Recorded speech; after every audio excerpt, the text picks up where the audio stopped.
নমস্কাৰ নিজাইন আলোচনীৰ candid talk from north east শীৰ্ষক এই সাহিত্য আলোচনালৈ আপোনালোক সকলোকে স্বাগতম জনাইছো।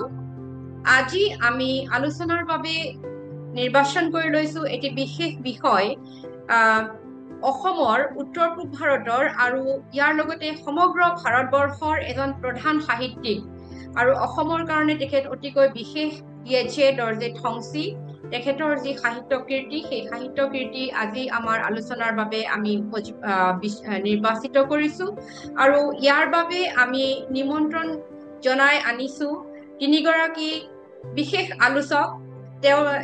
কেউগৰাকী সাহিত্যিক হিচাপে তেওঁলোকৰ নিজৰ পৰিচয় আছে।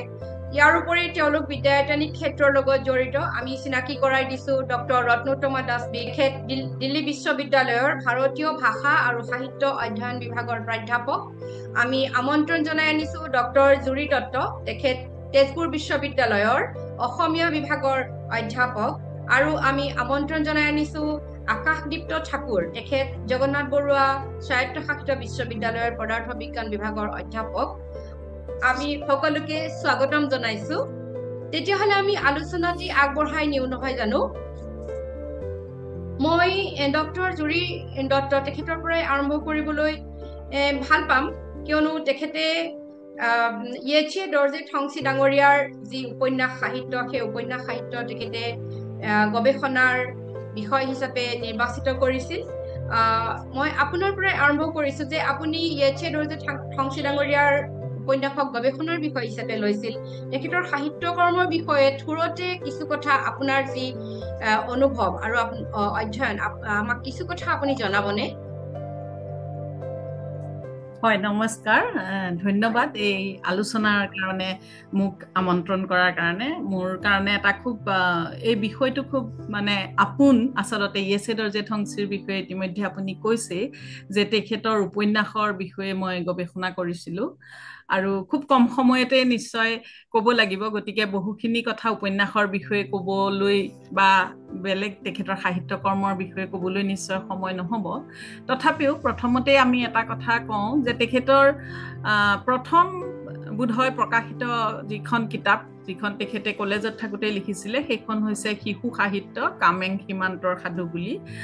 আৰু উপন্যাস তেখেতৰ সনম নামৰ যিখন উপন্যাস সেইখন তেওঁ প্ৰথম প্ৰকাশ পাইছিলে 1981 চনত আৰু লিঞ্জিক নামৰ উপন্যাসখন প্ৰকাশ পাইছিলে 1983 চনত।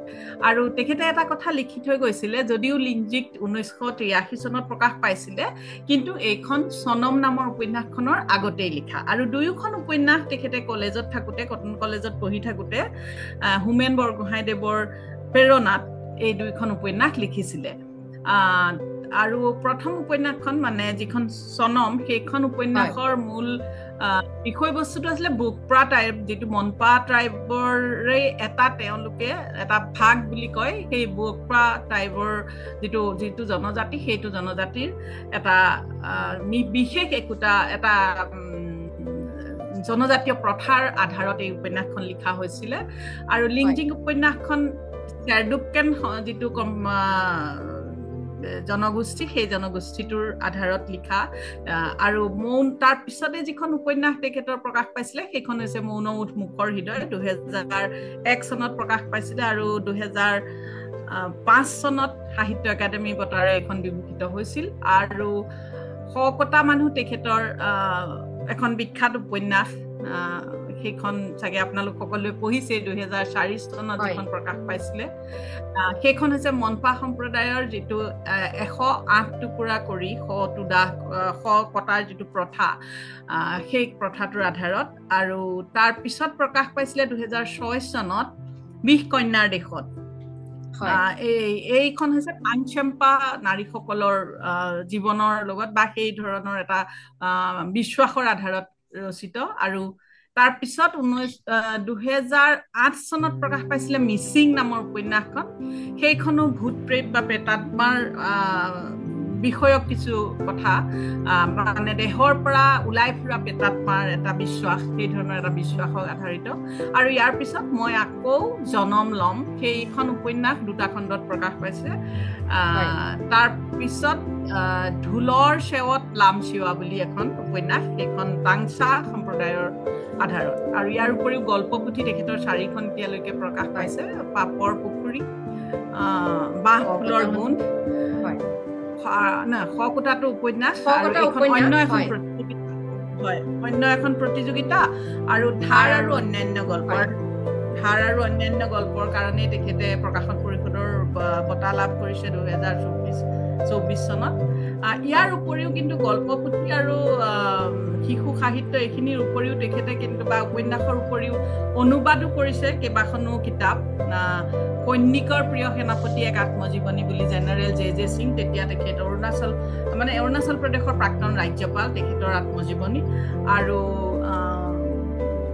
দালাই লামাৰ আত্মজীৱনী বিদেশত মুক্ত জীৱন বুলি তাৰপিছত আচাৰ্য শান্তিদেৱ বিৰচিত বৌদ্ধ সংস্কৃত কাব্য সেইখন বুদ্ধিচাৰ্য বতৰা বুলি সেইখন তেখেত 7ম শতিকাৰ নালন্দা বিশ্ববিদ্যালয়ৰ আচাৰ্য শান্তিদেৱৰ সেইখনৰ অনুবাদ কৰিছে তেখেতে আৰু ইয়াৰ উপৰিও লুমেৰদাই মন আৰু মন সেই উপন্যাসখন মাইণ্ড টু মাইণ্ড বুলি তেখেতে তেনেধৰণেৰে সেইখনো অনুবাদ কৰিছে তাৰ উপৰিও জীৱনী গ্ৰন্থও লিখিছে লুমেৰদাই মেকাৰ্ছ অফ ইণ্ডিয়ান লিটাৰেচাৰ বুলি এখন সাহিত্য একাডেমীৰ ভাৰতীয় সাহিত্য নিৰ্মাতা এই ধৰণৰ এটা সিৰিজ এটাৰ সেইটো কৰিছে আৰু ইয়াৰ উপৰিও কিন্তু তেখেতে আৰু কিছু লিখনি তেখেতৰ আছে আমি গল্প আৰু উপন্যাসৰ কথা ভ্ৰমণ কাহিনী বিশেষকৈ তেখেতৰ দক্ষিণ কোৰিয়া ভ্ৰমণৰ ধুনীয়া মানুহৰ দেশত ধুনীয়া মানুহৰ ধুনীয়া দেশত বুলি আৰু এখন তেখেতে পৰ্বত কন্দৰে পদব্ৰজে বুলি কিন্তু সেইখন এতিয়ালৈকে প্ৰকাশ হোৱা নাই বুলি তেখেতে জনাইছে এতিয়া শেহতীয়াকৈ প্ৰকাশ হৈছে যদিও মই এইখিনি সময়ত বাৰু মোৰ মনত নাই আৰু আত্মকথামূলক এখন হাঁহি আৰু চকুলোৰ শৈশৱ আৰু তাৰপিছত আৰু সপোন আৰু সংগ্ৰামৰ কৈশোৰ সেইখিনি আৰু ইয়াৰ উপৰিও তেখেতৰ এই ধৰণৰ বহুখিনি আছে আটাইতকৈ ডাঙৰ কথা তেখেতে কিন্তু এটা কথা তেখেতৰ কেইবাটাও কথোপকথন সাক্ষাৎকাৰক কৈ গৈছে যে তেখেতে 5খন একাংকিকা তেখেতে লিখিছিলে কিন্তু সেইখিনি প্ৰকাশ নহওঁতে সেইখিনি হেৰাই গ'ল এই ধৰণৰ গোটেই উপন্যাস কেইখনৰ কথা ক'বলৈ বহুতখিনি কথা হ'ব গতিকে সিমানখিনি কথা লৈ নিশ্চয় এতিয়া আমাৰ সময়ো নহ'ব এইখিনি তেখেতৰ সাহিত্য কৰ্মৰ বিষয়ে ক'বলৈ গ'লে থুৰতে এইখিনি আমি ক'ব লাগিব হয় হয় নিশ্চয় আমি পৰৱৰ্তী সময়ত তেখেতৰ যি মানে সাহিত্য কৰ্মটো বিস্তৃতভাৱে আলোচনা কৰিম কিয়নো তেখেতৰ সাহিত্য কৰ্মৰ এক নিৰ্দিষ্ট দিশ আছে যে তেখেতে এনেকুৱা কিছুমান জগতৰ সন্ধান আমাক দিছে সাহিত্যৰ মাজেৰে যিবোৰ কথা হয়তো তেখেতে নজনালে আমি জানিবলৈ নাপালোহেঁতেন বা আমাৰ বাবে সেই ধৰণৰ সেই সমলবিলাক বিচাৰি উলিওৱাটো কিমান সম্ভৱ হ'লহেঁতেন সেয়াও এটা সন্দেহৰ বিষয় মই ডক্টৰ ৰত্নোত্তমা দাসৰ ওচৰলৈ আহিছোঁ আপুনি দিল্লী বিশ্ববিদ্যালয়ৰ প্ৰাধ্যাপক আপোনাৰ জনগোষ্ঠীয় যি অধ্যয়ন সেয়া আপোনাৰ অন্যতম মানে অধ্যয়নৰ বিষয় জনগোষ্ঠীসমূহৰ অধ্যয়ন আৰু আপুনি এক নিৰ্দিষ্ট গৱেষণা পদ্ধতিৰে য়েচিয়ে ডৰ্জে থংচিৰ এখন জীৱনী প্ৰস্তুত কৰি উলিয়াইছে এজন সাহিত্যিকৰ জীৱনকালতে তেখেতৰ জীৱনী প্ৰণয়ন কৰা তাকো ইংৰাজী ভাষাত এয়া এক বিৰল সন্মান বুলিয়েই ক'ব লাগিব যদি আমি সমসাময়িক অসমীয়া সাহিত্যিকসকলৰ জীৱনী কৃতিৰ ফালে চাওঁ আপুনি এই কামটো কৰিবলৈ কিদৰে অনুপ্ৰাণিত হ'ল কিহে আপোনাক প্ৰেৰণা দিলে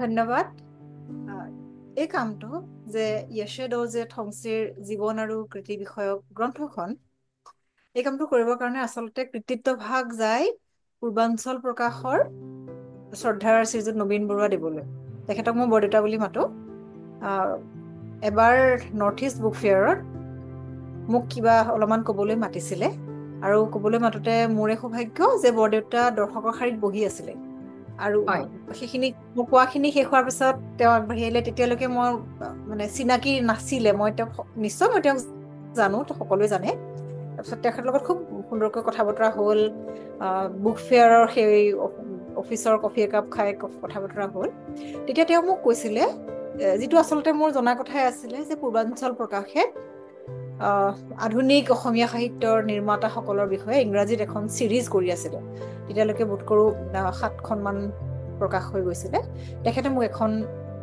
লিখিবলৈ ক'লে তেতিয়া মই কৈছিলোঁ যে আপুনি মোক সাহিত্যিকগৰাকী নিৰ্বাচন কৰাৰ স্বাধীনতাটো দিলে মই ভাল পাম তেতিয়া মই কামটো আগবাঢ়িবলৈ মোৰ কাৰণে সহজ হ'ব আৰু একেবাৰে বিশেষ নোহোৱাকৈ মই কৈছিলোঁ যে য়েছে ৰজে ঠংচি আৰু বৰদেউতাই লগে লগে মোক কৈছিল যে নিশ্চয় ঠিক আছে কাম আৰম্ভ কৰা ঠিক আচলতে কথাবোৰ এনেদৰে আৰম্ভ কৰিছিলোঁ আৰু আপুনি যিটো কথা ক'লে যে সাহিত্যিক এজনৰ জীৱিত কালতে তেখেতৰ জীৱন আৰু কৰ্ম সম্পৰ্কে কিতাপ এখন লিখাৰ কথাটো তাকো ইংৰাজী ভাষাত হয় এই ক্ষেত্ৰত 2-3টা কথা আহি পৰে প্ৰথম কথাটো নিজৰ কথাৰে আৰম্ভ কৰোঁ যে মোৰ কাৰণে ইংৰাজী ভাষাত কিতাপ এখন লিখি উলিওৱাটো একেবাৰে সহজ মুঠেও নাছিলে কাৰণ যদিও মই ইংৰাজী ভাষাতে শিক্ষাদান কৰোঁ বা মই বেছ কিছুদিন ধৰি প্ৰায় 2 দশক ধৰি দিল্লীতে আছোঁ তথাপি ইংৰাজী মোৰ নিজৰ ভাষা নহয় মই ইংৰাজীত আনকি শিক্ষা গ্ৰহণো কৰা নাছিলোঁ মোৰ মাধ্যম আছিল অসমীয়াহে গতিকে ইংৰাজীত লিখাটো মোৰ কাৰণে একেবাৰে সহজ মুঠেও নাছিলে সেইটো মোৰ কাৰণে এক ধৰণৰ সাহ কৰিছিলোঁ আৰু কামটো কৰিব পাৰিছিলোঁ কাৰণে মোৰ বৰ ডাঙৰ সন্তুষ্টি এইটো এটা কথা আৰু এটা কথা এই প্ৰসংগতে যে জীৱিত কালতে সাহিত্যিকজনৰ জীৱনৰ কৃতিৰ বিষয়ে লিখা মই আটাইতকৈ গুৰুত্বপূৰ্ণ এইটো বুলিয়েই ভাবোঁ মৰণোত্তৰভাৱে সন্মান যাচাতকৈ বা মৰণোত্তৰভাৱে আমি তেওঁলোকৰ লেখাসমূহ বা কামসমূহ আলোচনা কৰাতকৈ জীৱিত কালতে কৰা জীৱিত কালতে সন্মান দিয়া সেইটো আটাইতকৈ বেছি প্ৰয়োজনীয় কিয় প্ৰয়োজনীয় প্ৰথম কথা মানুহজনৰ প্ৰতি সন্মান এইটো আৰু তাত কোনো দ্বিমত নাই আৰু এটা কথা যে এক ধৰণৰ অথেন্টিচিটি চেক হৈ যায় কাৰণ উদাহৰণস্বৰূপে ঠংচি ছাৰৰ কিতাপখনকে ধৰক কিতাপখন 2021 চনতে পূৰ্বাঞ্চল প্ৰকাশে প্ৰকাশ কৰিলে 25লৈকে নিশ্চয় বহু মানুহৰ হাত পৰিছে ঠংচি ছাৰে নিজেও পঢ়িছে যদি তাত কিবা শুধৰণি আছে সেই সুযোগ মই পাম শুধৰাবলৈ এক ধৰণৰ অথেন্টিচিটি চেক লেখকগৰাকী বা সাহিত্যকগৰাকী যাৰ বিষয়ে লিখা হৈছে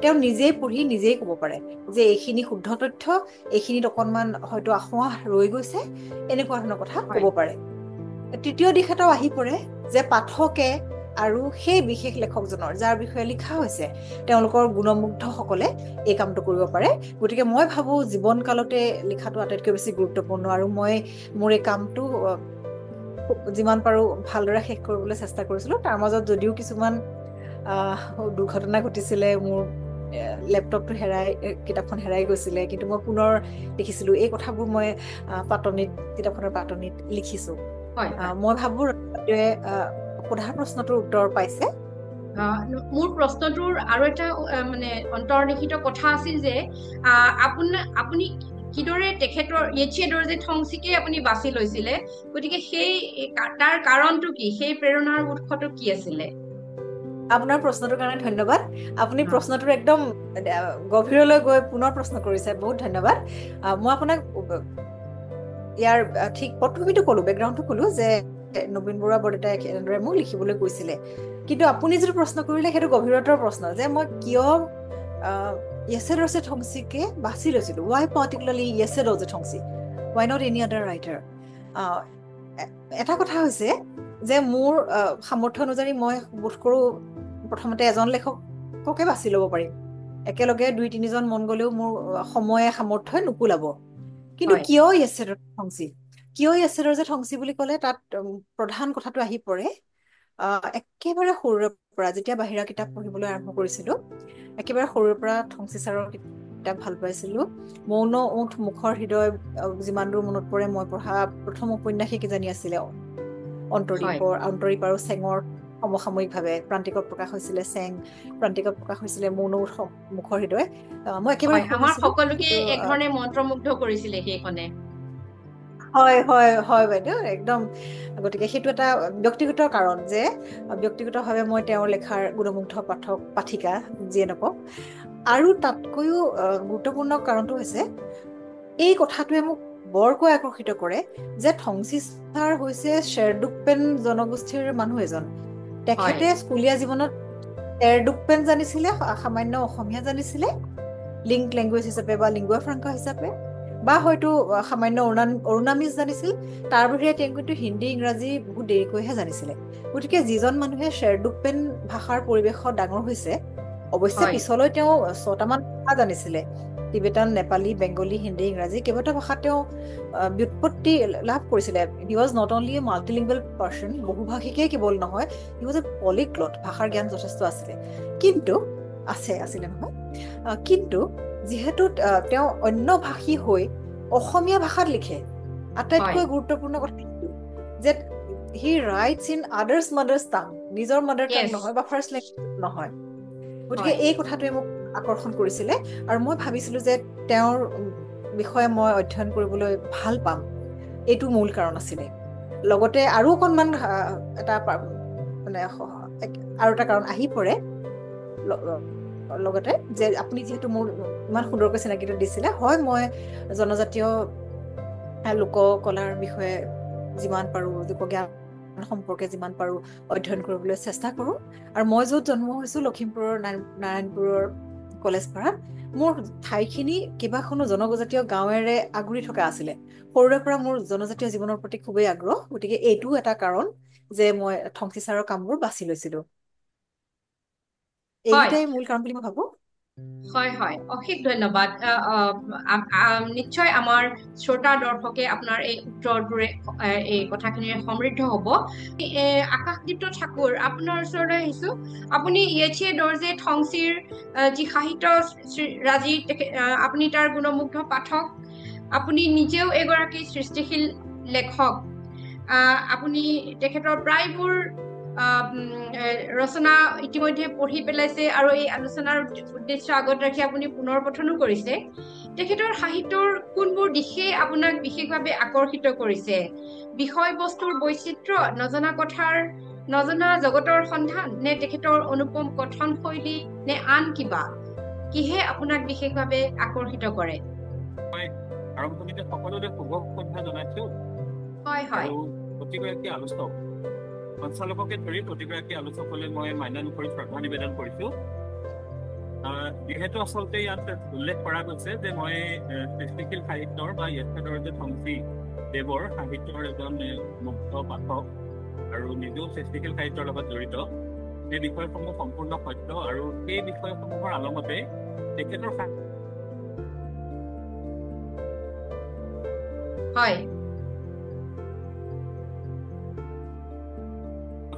প্ৰাসংগিকভাৱে উল্লেখ কৰিব বিচাৰিম যিকেইটা সৃষ্টিশীল সাহিত্যৰ ক্ষেত্ৰত নিতান্তই প্ৰযোজ্য বুলি ভাবো। মানে প্ৰথম কথা হ'ল যে আমি সৃষ্টিশীল সাহিত্যৰ যদিও মূলত আমি প্ৰায় 11টামান ভাগ বিষয়ে মানে সৃষ্টিশীল সাহিত্যৰ নিজা বিভাৰ বিষয়ে আমি চিন্তা কৰোঁ, যেনে ধৰি লওক গল্প, উপন্যাস, কবিতা, নাটক, চিত্ৰনাট্য, আমি সংবাদ সাহিত্যৰ লগত জড়িত কিছুমান লেখা, তদুপৰি আমাৰ ৰস ৰচনা, ব্যংগ সাহিত্য, কল্প বিজ্ঞান সাহিত্য ইত্যাদি ধৰি আমি প্ৰায় বহুতখিনি সৃষ্টিশীল সাহিত্যৰ লগত গল্প আৰু উপন্যাসৰ ক্ষেত্ৰত আমি সংজ্ঞাৰ ফালৰ পৰাই এটা সাদৃশ্য দেখা পাওঁ। এতিয়া শ্ৰুতি গল্পৰ বিভিন্ন সংজ্ঞাই আমাক আকৰ্ষিত কৰিছিল যদিও বিশেষ এটা সংজ্ঞাই আমাক সদায় আচলতে মন মগজুত এটা আলোড়ন দিছিল। এই সংজ্ঞাটো এজন ইংৰাজ সাহিত্যিকে এইদৰে কৈছিল যে এজন ব্যক্তিৰ সমগ্ৰ জীৱনটো যদি এজোপা বৰগছ হয়, তাহলে সেই গছজোপাৰ পৰা ভাঙি অনা এটা ডাল য'ত গছজোপাৰ আঠা লাগি থাকে, অৰ্থাৎ এজন ব্যক্তিৰ সমগ্ৰ জীৱনটোৰ পৰা কাঢ়ি অনা এটা অংশ য'ত জীৱনৰ ৰং সনা থাকে, কি হ'ব পাৰে শ্ৰুতি গল্প।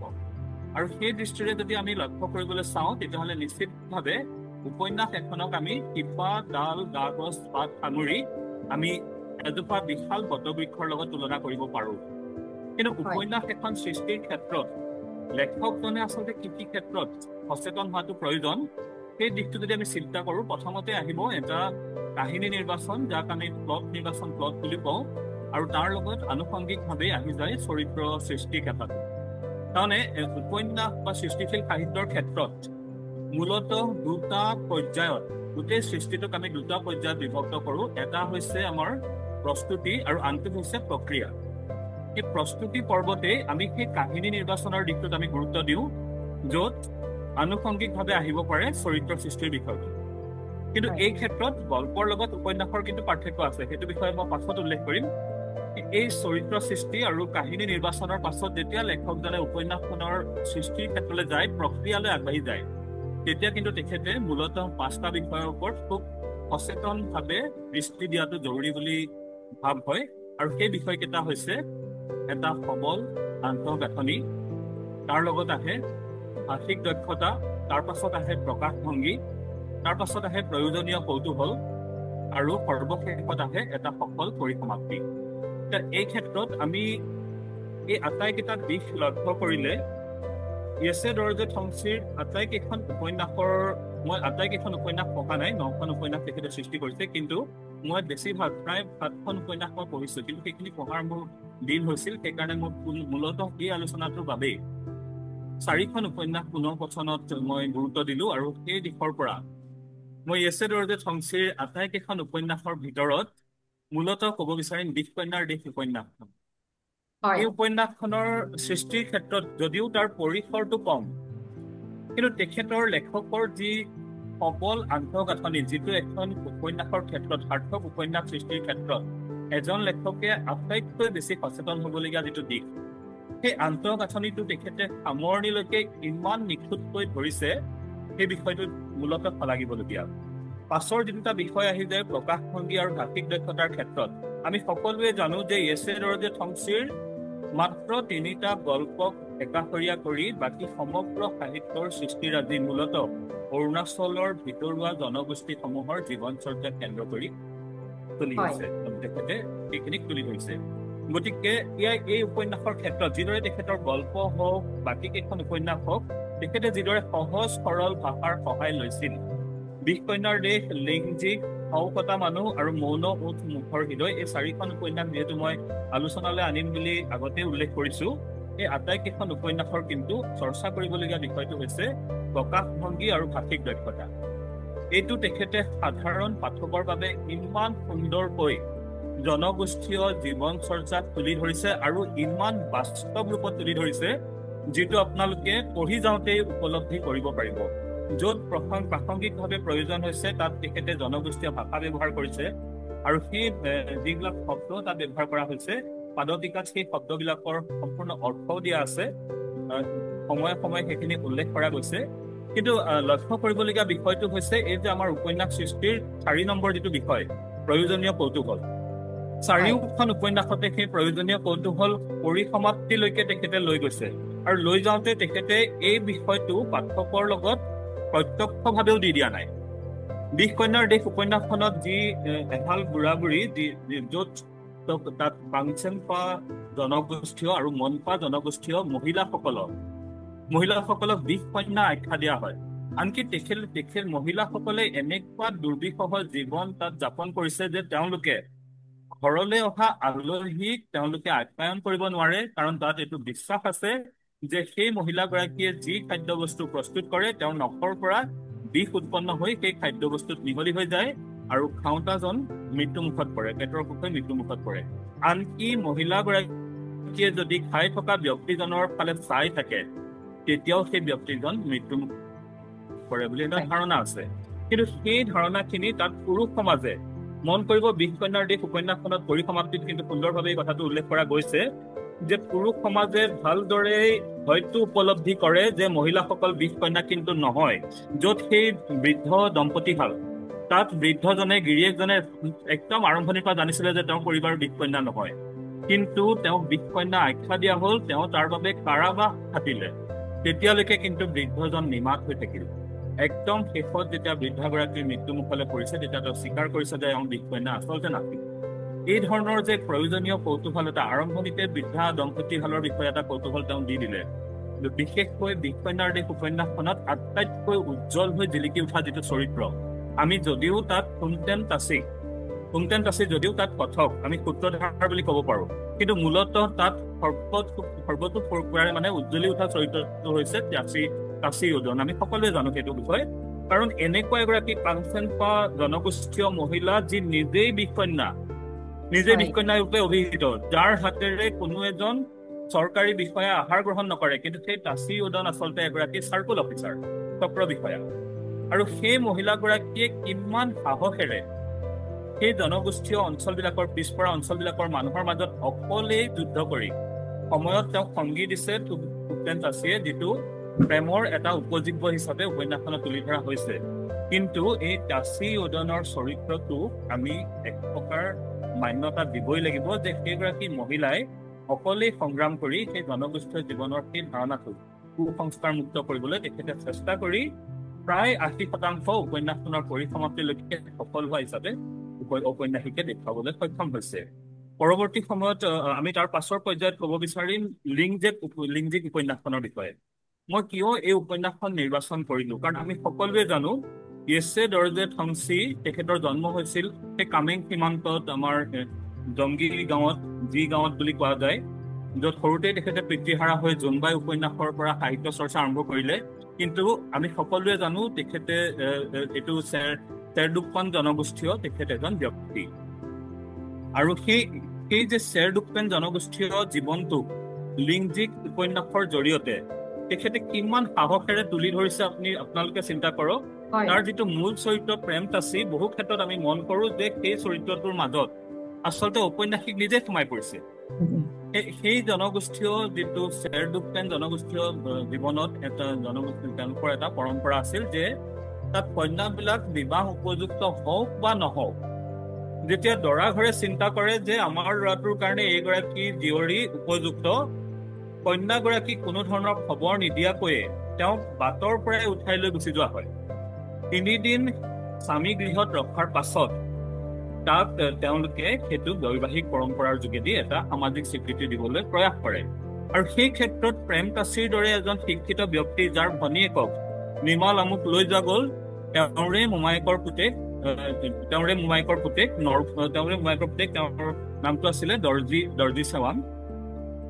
আৰু তেতিয়া যে তেওঁ প্ৰতিবাদ কৰিলে যে যেতিয়া তেওঁৰ যিখিনি সহকৰ্মীৰ দ্বাৰা তেওঁ লাঞ্ছিত হ'ল যে আপোনালোকৰ জনগোষ্ঠীত এনেকুৱা ধৰণৰ কথা চলি আছে য'ত কন্যা উঠাই লৈ গুচি যোৱা হয়, আমি যিটো ৰাক্ষস কথা বুলি কওঁ, তেতিয়া প্ৰেম তাছীয়ে সংকল্প ল'লে যে যেনেকৈ নহওক তেওঁৰ ভগ্নী নিমা লামুক তেওঁ এই প্ৰক্ৰিয়াৰ পৰা তেওঁ মুক্ত কৰিব, তেওঁক শিক্ষিত কৰি তুলিব।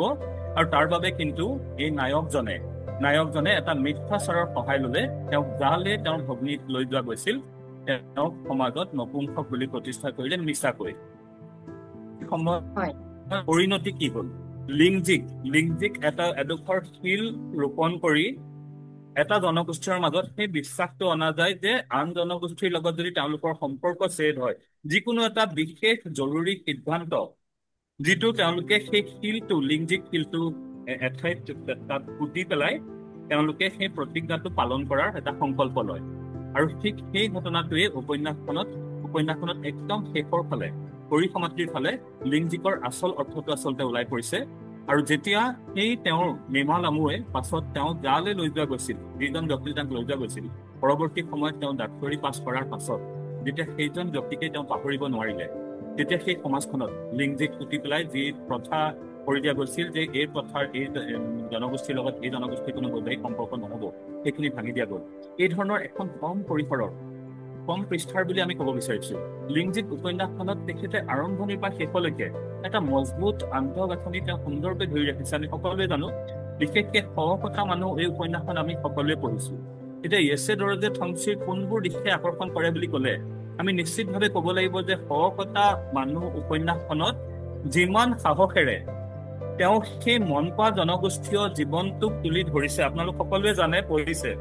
তাত এই যিজন আউথাম্পা, যাক থাম্পা শব্দটোৱে বুজায় সহকথা মানুহ, আউথাম্পাৰ যিটো জীৱন, তেওঁৰ পৰিবাৰ গুইচেংমু, তেওঁলোকৰ এই লেতেৰা যিটো জীৱনটো, তেওঁলোকে পৰিষ্কাৰ পৰিচ্ছন্নতাৰ বিষয়ে নাজানে, তেওঁলোকৰ আকৰি ছোৱালীজনীয়ে য'ত বিষ্ঠা ত্যাগ কৰে সেইখন তুলি সেইদৰে দুৰ্গন্ধযুক্ত হয়। তেওঁৰ পৰিবাৰ গুইচেংমু, তাতেই ৰজস্বলা হোৱাৰ তেওঁৰ যিখিনি আৱৰ্জনা তাত থাকে। যিজন আউথাম্পা, তেওঁৰ নিজৰ শৰীৰৰ তেওঁৰ বীৰ্য তাত শুকাই যায়, সেইখন তুলিকে যেতিয়া ঘৈণীকে ৰাতি শুবৰ কাৰণে পুনৰ পাৰি লয়, সেই কথাখিনি বহু পাঠকে যেতিয়া পঢ়ে, এটা সময়ত সেইখিনিয়ে যথেষ্ট বিতৰ্কৰ সৃষ্টি কৰিছিল, আমি সকলোৱে জানো। কিন্তু সেইখিনি সেইদৰে সাহসেৰে উপস্থাপন নকৰা হলে আজি সহকথা মানুহ এখন এইদৰে শ্ৰেষ্ঠ উপন্যাসৰ শাৰীত মান্যতা দিব পৰাৰ পৰ্যায় পালেগৈ। আমি এই কথাখিনি সুন্দৰকৈ উপলব্ধি কৰিছো। গতিকে এই ইয়েছে দৰজে ঠংচিৰ আমি মৌনমুঠ মুখৰ হৃদয় উপন্যাসৰ বিষয়েও ক'ব বিচাৰিম, কিন্তু এই বিষয়ে আমাৰ আলোচকসকলে আলোচনা কৰিছেই। 50 দশকৰ এটা কাহিনী য'ত মানে ইংৰাজ প্ৰশাসনে কোনো ধৰণৰ তাত প্ৰশাসনৰ ব্যৱস্থাই কৰা নাছিল। যেতিয়া ভাৰত স্বাধীনতাৰ পাছত তাত প্ৰশাসনিক ক্ষেত্ৰবিলাক বমদিলা, জিৰো আৰু আমাৰ তেজু, খুঞ্চা এই অঞ্চলবিলাকলৈ লৈ গ'ল, য'ত যাতায়াতৰ সুবিধাৰ কাৰণে এটা পথ নিৰ্মাণ কৰিবলগীয়া হ'ল। আৰু চাকু অঞ্চললৈকে সেই পথ নিৰ্মাণ কৰাৰ পাছত চাকুৰ পৰা বমদিলালৈ পথ নিৰ্মাণৰ বাবে সেই উত্তৰ পূব সীমান্ত অঞ্চললৈ যিহেতু কোনো বনোৱা কাম কৰিবলৈ নাযায়, সেই অঞ্চলৰ জনগোষ্ঠীসমূহেই তাত কাম কৰিবলৈ বাধ্য হ'ল। আৰু ফলত তাত নিচি, মনপা, চেৰডুকপেন এই জনগোষ্ঠীয় যিসকল ব্যক্তি তাত সমবেত হ'ল। তাৰ মাজতে চেৰডুকপেন জনগোষ্ঠীৰ ৰিমচিল আৰু নিচি জনগোষ্ঠীৰ ইয়ামাৰ মাজত প্ৰেমৰ সম্পৰ্ক। এই উপন্যাসখনত আপোনালোকে উপলব্ধি কৰেনে তাত যেতিয়া পাৰ্শ্ব চৰিত্ৰ কেইটামান আছে, সেই পাৰ্শ্ব চৰিত্ৰ কেইটাৰ গুৰুত্ব আপোনালোকে মন কৰি চাওক। ৰিমচিল যিগৰাকী ব্যক্তিৰ সৈতে চিৰিং জামুৰ বিয়া ঠিক হৈ আছিল, সেই চিৰিং জামুৱে ৰিমচিলৰ লগত তেওঁৰ লগত থাকিবলৈ আহিল। কিয় আহিল? কাৰণ তেওঁ গম পালে যে ৰিমচিন ইতিমধ্যে ইয়ামাৰ প্ৰেমত পৰিছে। এগৰাকী নাৰীৰ আনগৰাকী নাৰীৰ প্ৰতি এটা স্বাভাৱিক ঈৰ্ষা আহি গ'ল। কিন্তু সেই ঈৰ্ষা তেওঁ যেতিয়া আহিলে, ৰিমচিনে যেতিয়া কথাটো বুজাই দিলে, তেওঁ শিক্ষিত যুৱক, তেওঁ ক'লে যে আমি যিহেতু যিটো আমাৰ পৰম্পৰা, কথাগতভাৱে মই তোমাক পত্নী কৰিবলৈ এতিয়াও বাকী আছে, আমি যদি এতিয়াই একেলগে থাকিবলৈ লওঁ সমাজে আমাক কি বুলি ক'ব। সেই কথাখিনি উপলব্ধি কৰাৰ পাছত চিৰিং জামুৱে নিজে যেতিয়া লক্ষ্য কৰিছে যে ইয়ামা আৰু ৰিমচিনৰ প্ৰেম প্ৰকৃততে এটা পবিত্ৰ প্ৰেম, তেতিয়া চিৰিং জামু সেই চৰিত্ৰটো আচলতে মই তেওঁৰ এই চৰিত্ৰটোৰ নিষ্পাপ যি সাৱলিতা, সৰলতা, জনগোষ্ঠীয় এগৰাকী নাৰীৰ যি সৰলতা, সেই বিষয়ে কিন্তু আমাক অন্তৰ চুই যায়, প্ৰতিজন পাঠকৰে নিশ্চয় অন্তৰ চুই যায়। আমি ইয়েছে দৰজে ঠংচিৰ ৰচনাৰ আজি আচলতে এই বৈশিষ্ট্যসমূহৰ বিষয়ে সততে আকৰ্ষণ কৰিছে বুলি ক'ব পাৰো। সময় খুব কম আৰু বহুত কথা ক'বলৈ মন গৈছে, কিন্তু আচলতে নিশ্চয় আমি পৰৱৰ্তী সময়ত আকৌ আহিম নিশ্চয়। মই ডক্টৰ ৰত্নোত্তমা দাস আপোনাৰ ওচৰলৈ আহিছো। এতিয়া আমি আকাশদীপ্ত ঠাকুৰে যিখিনি ব্যাখ্যা আমাক দাঙি ধৰিছে, তাৰ পৰা আমি ধৰিব পাৰিছো যে জনগোষ্ঠীয় জীৱন এটা আপাতত সৰল যেন লাগিলেও এই জীৱন কিন্তু সহজ নহয়। ইয়াত আঁৰত বহুত কাহিনী থাকে, বহুত প্ৰত্যাহ্বান, বহুতো অন্তৰ্দ্বন্দ্ব বহিৰ্দ্বন্দ্বৰ সন্মুখীন হৈ এটা গোষ্ঠী জীৱনৰ প্ৰবাহ আমি দেখা পাওঁ। আৰু আপোনাৰ এই জীৱনৰ প্ৰতি আপোনাৰ এটা জীৱনবিলাকৰ অধ্যয়নৰ প্ৰতি আপোনাৰ এটা হেঁপাহ আছে। এতিয়া যদি আমি ইয়েছে দৰজে ঠংচিৰ সাহিত্য কৃতিলৈ চাওঁ, তেখেতক আমি সাহিত্যিক, হয় তেখেত এজন সাহিত্যিক, কিন্তু একে সময়তে তেখেত এজন মহান নৃতাত্ত্বিকো নহয় জানো? তেখেত এজন মহান নৃতত্ববিদ, কাৰণ সেই সমাজবোৰ তেখেতে খান্দি উলিয়াইছে আৰু সাহিত্যৰ পাতলৈ আনিছে। তেখেতে যদি অৰুণাচল প্ৰদেশৰ এই বৈচিত্ৰ্যময় আৰু বিস্ময়কৰ যি মানৱ ভূগোল, সেই মানৱ ভূগোলৰ অনন্ত ৰহস্য ভেদ কৰি অসমীয়া সাহিত্যলৈ যি অতুলনীয় অৱদান আগবঢ়াইছে, এই ক্ষেত্ৰত তেখেতক আমি এজন আচৰিত ধৰণৰ ইনচাইডাৰ হিচাপে পাওঁ, যি হয়তো অতি আমাৰ কাৰণে এটা যেন অতি মূল্যৱান কথা অসমীয়া সাহিত্যৰ কাৰণে।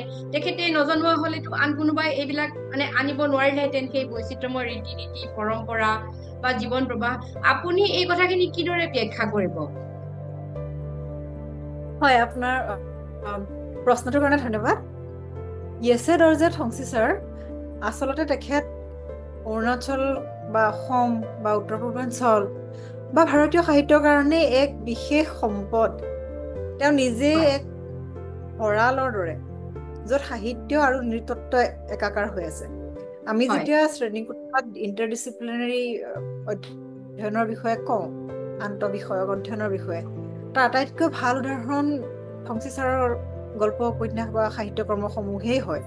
কেৱল গল্প উপন্যাসেই নহয়, আনকি তেখেতৰ আত্মজীৱনীখন দুচোৱা প্ৰকাশ হৈছিল।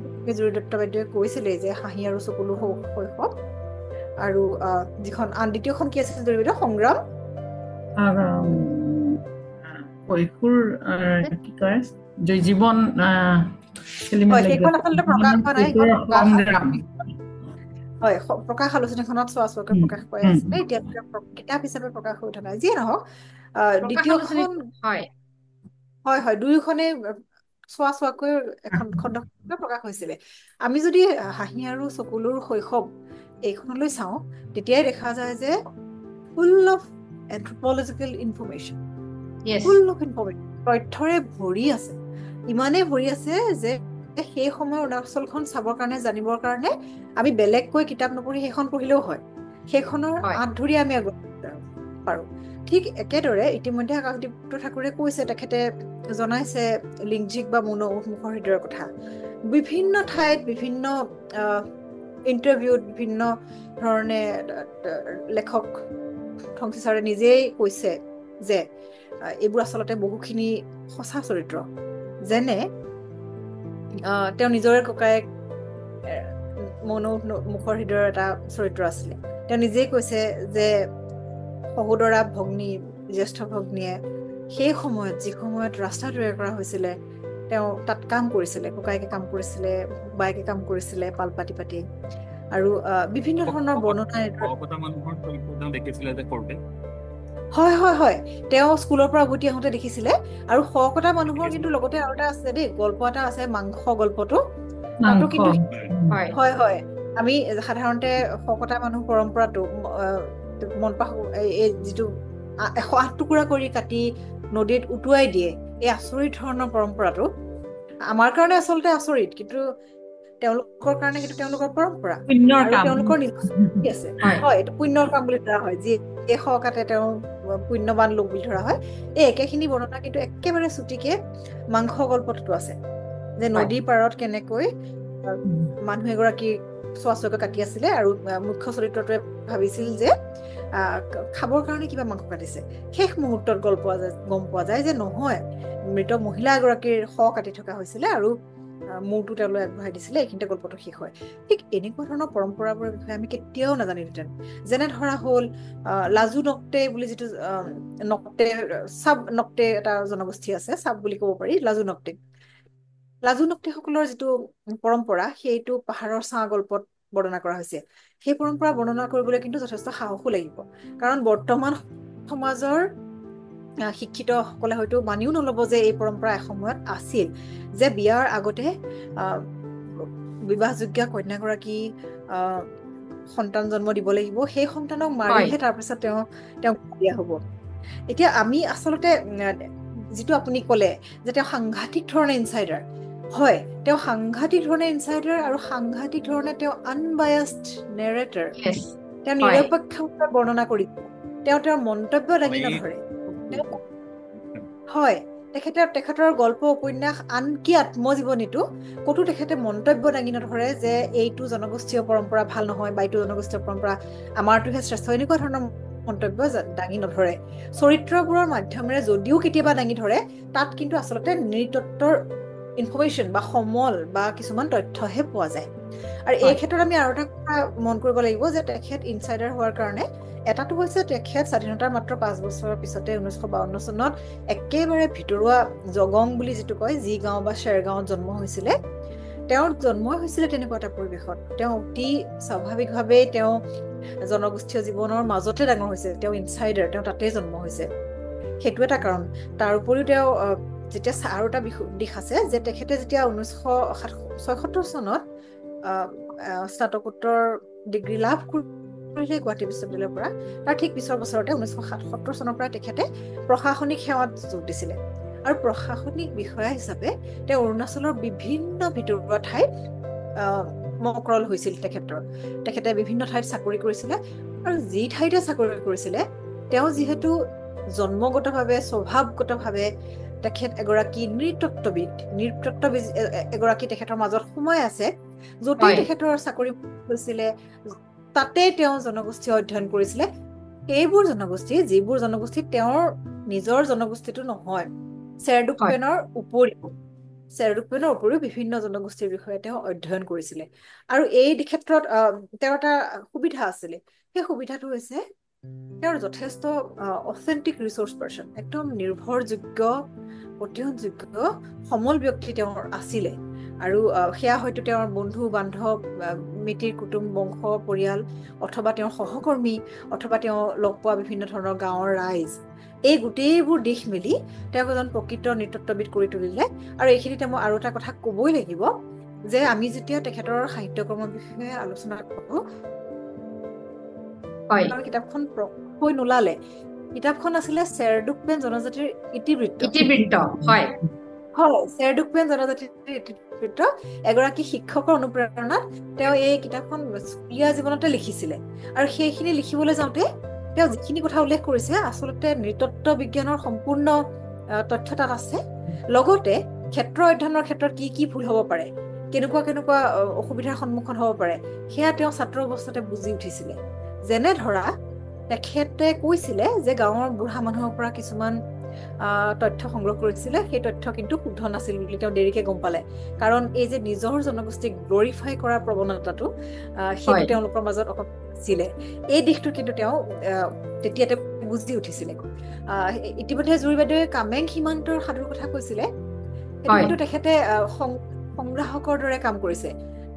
সেই দিশতো তেওঁ নৃতত্ববিদৰ কামেই কৰিছে, যে গাঁৱে গাঁৱে গৈছে, মানুহ লগ ধৰিছে, সাধুবোৰ সংগ্ৰহ কৰিছে, সেইবোৰ পাছত প্ৰকাশ কৰি উলিয়াইছে। ঠিক লক্ষ্মীনাথ বেজবৰুৱাৰ দৰে, গ্ৰীম ভাতৃদ্বয়ৰ দৰে, ঠিক এইদৰে তেওঁ বিভিন্ন দিশৰ পৰা কাম কৰি গৈছিলে। আৰু এইখিনিতে আকৌ এবাৰ কওঁ তেখেতৰ পিতৃৰ কথা। তেওঁৰ আত্মজীৱনীৰ প্ৰথম চোৱা লিখিছে যে তেখেতৰ পিতৃ তাচি ফুনচু, তেখেত খুব ভাল কলাকাৰ আছিলে। তেখেতে আজি লামু নামৰ নৃত্য বিশাৰদ আছিলে, ৰাক্ষসৰ অভিনয়, জ্ঞাৰূপ নামৰ ৰাক্ষসৰ অভিনয় কৰিছিলে। এতিয়া এই কথাখিনি যি ধৰণে বৰ্ণনা কৰিছে, লগতে লিখিছিলে যে ৱেৰিয়াৰ এলুইনে দেউতাকৰ এখন আলোকচিত্ৰ তেখেতৰ এলুইনৰ কিতাপত ব্যৱহাৰ কৰিছিলে। সেইখনেই আছিলে তাচি ফুনচুৰ জীৱনৰ একমাত্ৰ ফটো, কিন্তু ফটোখনত মানুহজনৰ মুখখন দেখা নাছিল। কাৰণ আজিলামু হৈছে এটা মুখা নৃত্য, অৰুণাচলৰ এটা মুখা নৃত্য, আৰু য়েছে দৰ্জে থংচিৰ পিতৃৰ মুখাৰ আঁৰত ঢাক খাই আছিলে। ঠিক এই ধৰণৰ কথাবোৰো কিন্তু আমাক অনেক সমল দিয়ে। আনকি তেওঁৰ পিতৃ মাতৃৰ বিবাহৰ যিবোৰ বৰ্ণনা দিছে, সেইবিলাকৰ জৰিয়তে তেওঁ প্ৰতিখন উপন্যাসত তেওঁৰ আত্মজীৱনীত খাদ্যাভাসৰ পৰা আৰম্ভ কৰি ধৰণ কৰণ, জীৱন প্ৰণালী, তেওঁলোকৰ গৃহ নিৰ্মাণ প্ৰক্ৰিয়া, এই সকলোবোৰৰ যি বৰ্ণনা দিছে, সেই সকলোবোৰে আচলতে সাহিত্যৰ ঊৰ্ধলৈ গৈ নৃতত্ব চুব পাৰি, বা নৃতত্বৰ ঊৰ্ধলৈ গৈ সাহিত্যৰ ৰস পান কৰিব পাৰি। ঠিক এইদৰে একাকাৰ হৈ আছে। আৰু ইয়াৰ কাৰণে আচলতে বহুত অধ্যয়ন আৰু গৱেষণাৰ প্ৰয়োজন আছে, আৰু অধ্যয়ন আৰু গৱেষণাৰ অৱকাশ আছে। আমাৰ কম হৈছে, আৰু হোৱা উচিত। যিমান হৈছে তাৰ বহু বেছি গুণে হোৱা উচিত, মই এইদৰে ভাবো। আৰু এইদৰে মই আপোনাৰ প্ৰশ্নটো উত্তৰ দিব বিচাৰো। মই ডক্টৰ জুৰি দত্তৰ ওচৰতে আহিছো যে য়েছে দৰ্জে থংচিৰ যি সাহিত্য কৰ্ম, তাত যি গোষ্ঠী জীৱনৰ মানৱ চৰিত্ৰৰ চিত্ৰণ আৰু প্ৰকৃতিৰ উপস্থাপনাৰ যি বিষয়ে যদি আপোনাক কিছু কথা সুধো, আপুনি কিদৰে আলোচনা কৰিব? তেওঁৰ যি পৰ্বত আৰু পৰ্বতীয়া গোষ্ঠীসমূহৰ কথা কৈছে, আপুনি কিদৰে তাত প্ৰকৃতি আৰু মানুহৰ যিটো সম্পৰ্ক তেওঁ আনে? হয়, ধন্যবাদ প্ৰশ্নটোৰ কাৰণে। আচলতে মোৰ বোধেৰে আমি ইতিমধ্যে এই বিষয়ে কিছু কথা আলোচনা হৈছে, যে তেখেত এজন ইনচাইডাৰ হিচাপে তেখেতে অৰুণাচলৰ বিভিন্ন জনগোষ্ঠীৰ জীৱনৰ বিষয়ে বা একোটা জনগোষ্ঠীয় প্ৰথাৰ বিষয়ে তেখেতে বহু কথা লিখিছে। এতিয়া আচলতে মোৰ এনেকুৱা লাগে যে প্ৰকৃতিৰ, এতিয়া মানৱ চৰিত্ৰৰ চিত্ৰণ বা প্ৰকৃতিৰ উপস্থাপন যিটো, সেই বুলি কোৱাতকৈ মোৰ ভাৱ হয় যে আমি উপস্থাপন বুলি কোৱাতকে এনেকুৱাকে ক'ব পাৰো নেকি, বা কোৱা উচিত চাগে, যে তেখেতৰ যিবিলাক উপন্যাস বা তেখেতৰ যিবিলাক গল্প, ইয়াত জনগোষ্ঠীয় জীৱনটো আৰু মানুহ, আৰু প্ৰকৃততে মানুহ আৰু প্ৰকৃতিক ঠিক বেলেগ এটা বিষয় হিচাপে নহয়, বা বেলেগ এটা ৰূপত নহয়, কিন্তু ঠিক দুইটা ইমান সংপৃক্ত হৈ দেখুওৱা হৈছে কিছুমান ক্ষেত্ৰত।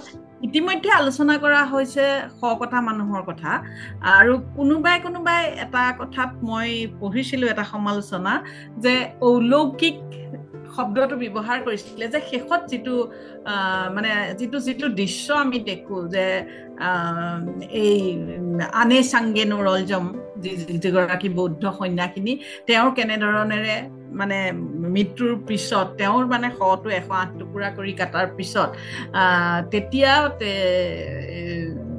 আউথাম্পাই কেনেকৈ আউথাম্পাৰ মৃত্যু হৈছে সেই ইচ্ছা মৃত্যুৰ ধৰণৰ এটা কথা, সেইটোক অলৌকিক বুলি কোৱা হৈছে। কিন্তু মই নিজে এটা কথা ভাবো যে আচলতে সেই যে পানীৰ লগত আচলতে মানুহ আৰু প্ৰকৃতি কেনেদৰে ভিন্ন সত্তা যে নহয়, অভিন্ন, সেই কথাটোক এক ধৰণেৰে যেন ইয়াত দেখুৱাবলৈ গৈছে।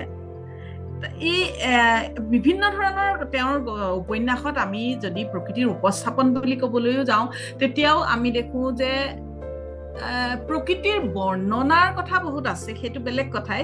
কিন্তু এই ধৰণৰ যিটো কথা মই নিজেই অনুভৱ কৰোঁ যে পানীত নিজে কেনেধৰণে আচলতে দৃশ্যটো ইমান সুন্দৰকৈ বৰ্ণনা দিছে। ইতিমধ্যে ৰত্নোত্তমা দাসে এই কথাটো কৈছে যে তেখেত এজন খুব মানে নিৰপেক্ষ এজন নেৰেটৰ। অৱশ্যে তাৰ লগতে আৰু এটা কথা মই এইখিনিতে ক'বলৈ ভাল পাম যে ইনচাইডাৰৰ কথাটো কোৱাৰ লগে লগে বহু ক্ষেত্ৰত মোৰ লাগে যে তেখেত সেই ইনচাইডাৰ হৈও তেখেতে কিন্তু আউটচাইডাৰৰ এটা ৰোল, তাৰমানে আউটচাইডাৰৰ ভূমিকাটো তেওঁ ল'ব পাৰে। তাৰমানে য়ামা নামৰ যিটো চৰিত্ৰ আমি মৌন মুখৰ হৃদয়ত, তাতে এটা কথা বৰ্ণনা আছিলে, মই ঠিক কথাষাৰি পোনপটীয়াকৈ ক'বলৈ মোৰ মনত নাই, কিন্তু য়ামাই গান গাই আছিলে গুণগুণাই, আৰু সেইটোৰ বৰ্ণনা দিছিলে লেখকে দিছিলে যে এই গানটো বুজি নাপালেও মানে আমাৰ শুনি আমাৰ মানে কিবা এটা বৰ ভাল লগা এটা অনুভৱ কেনেধৰণেৰে গানেৰে আনি দিছে।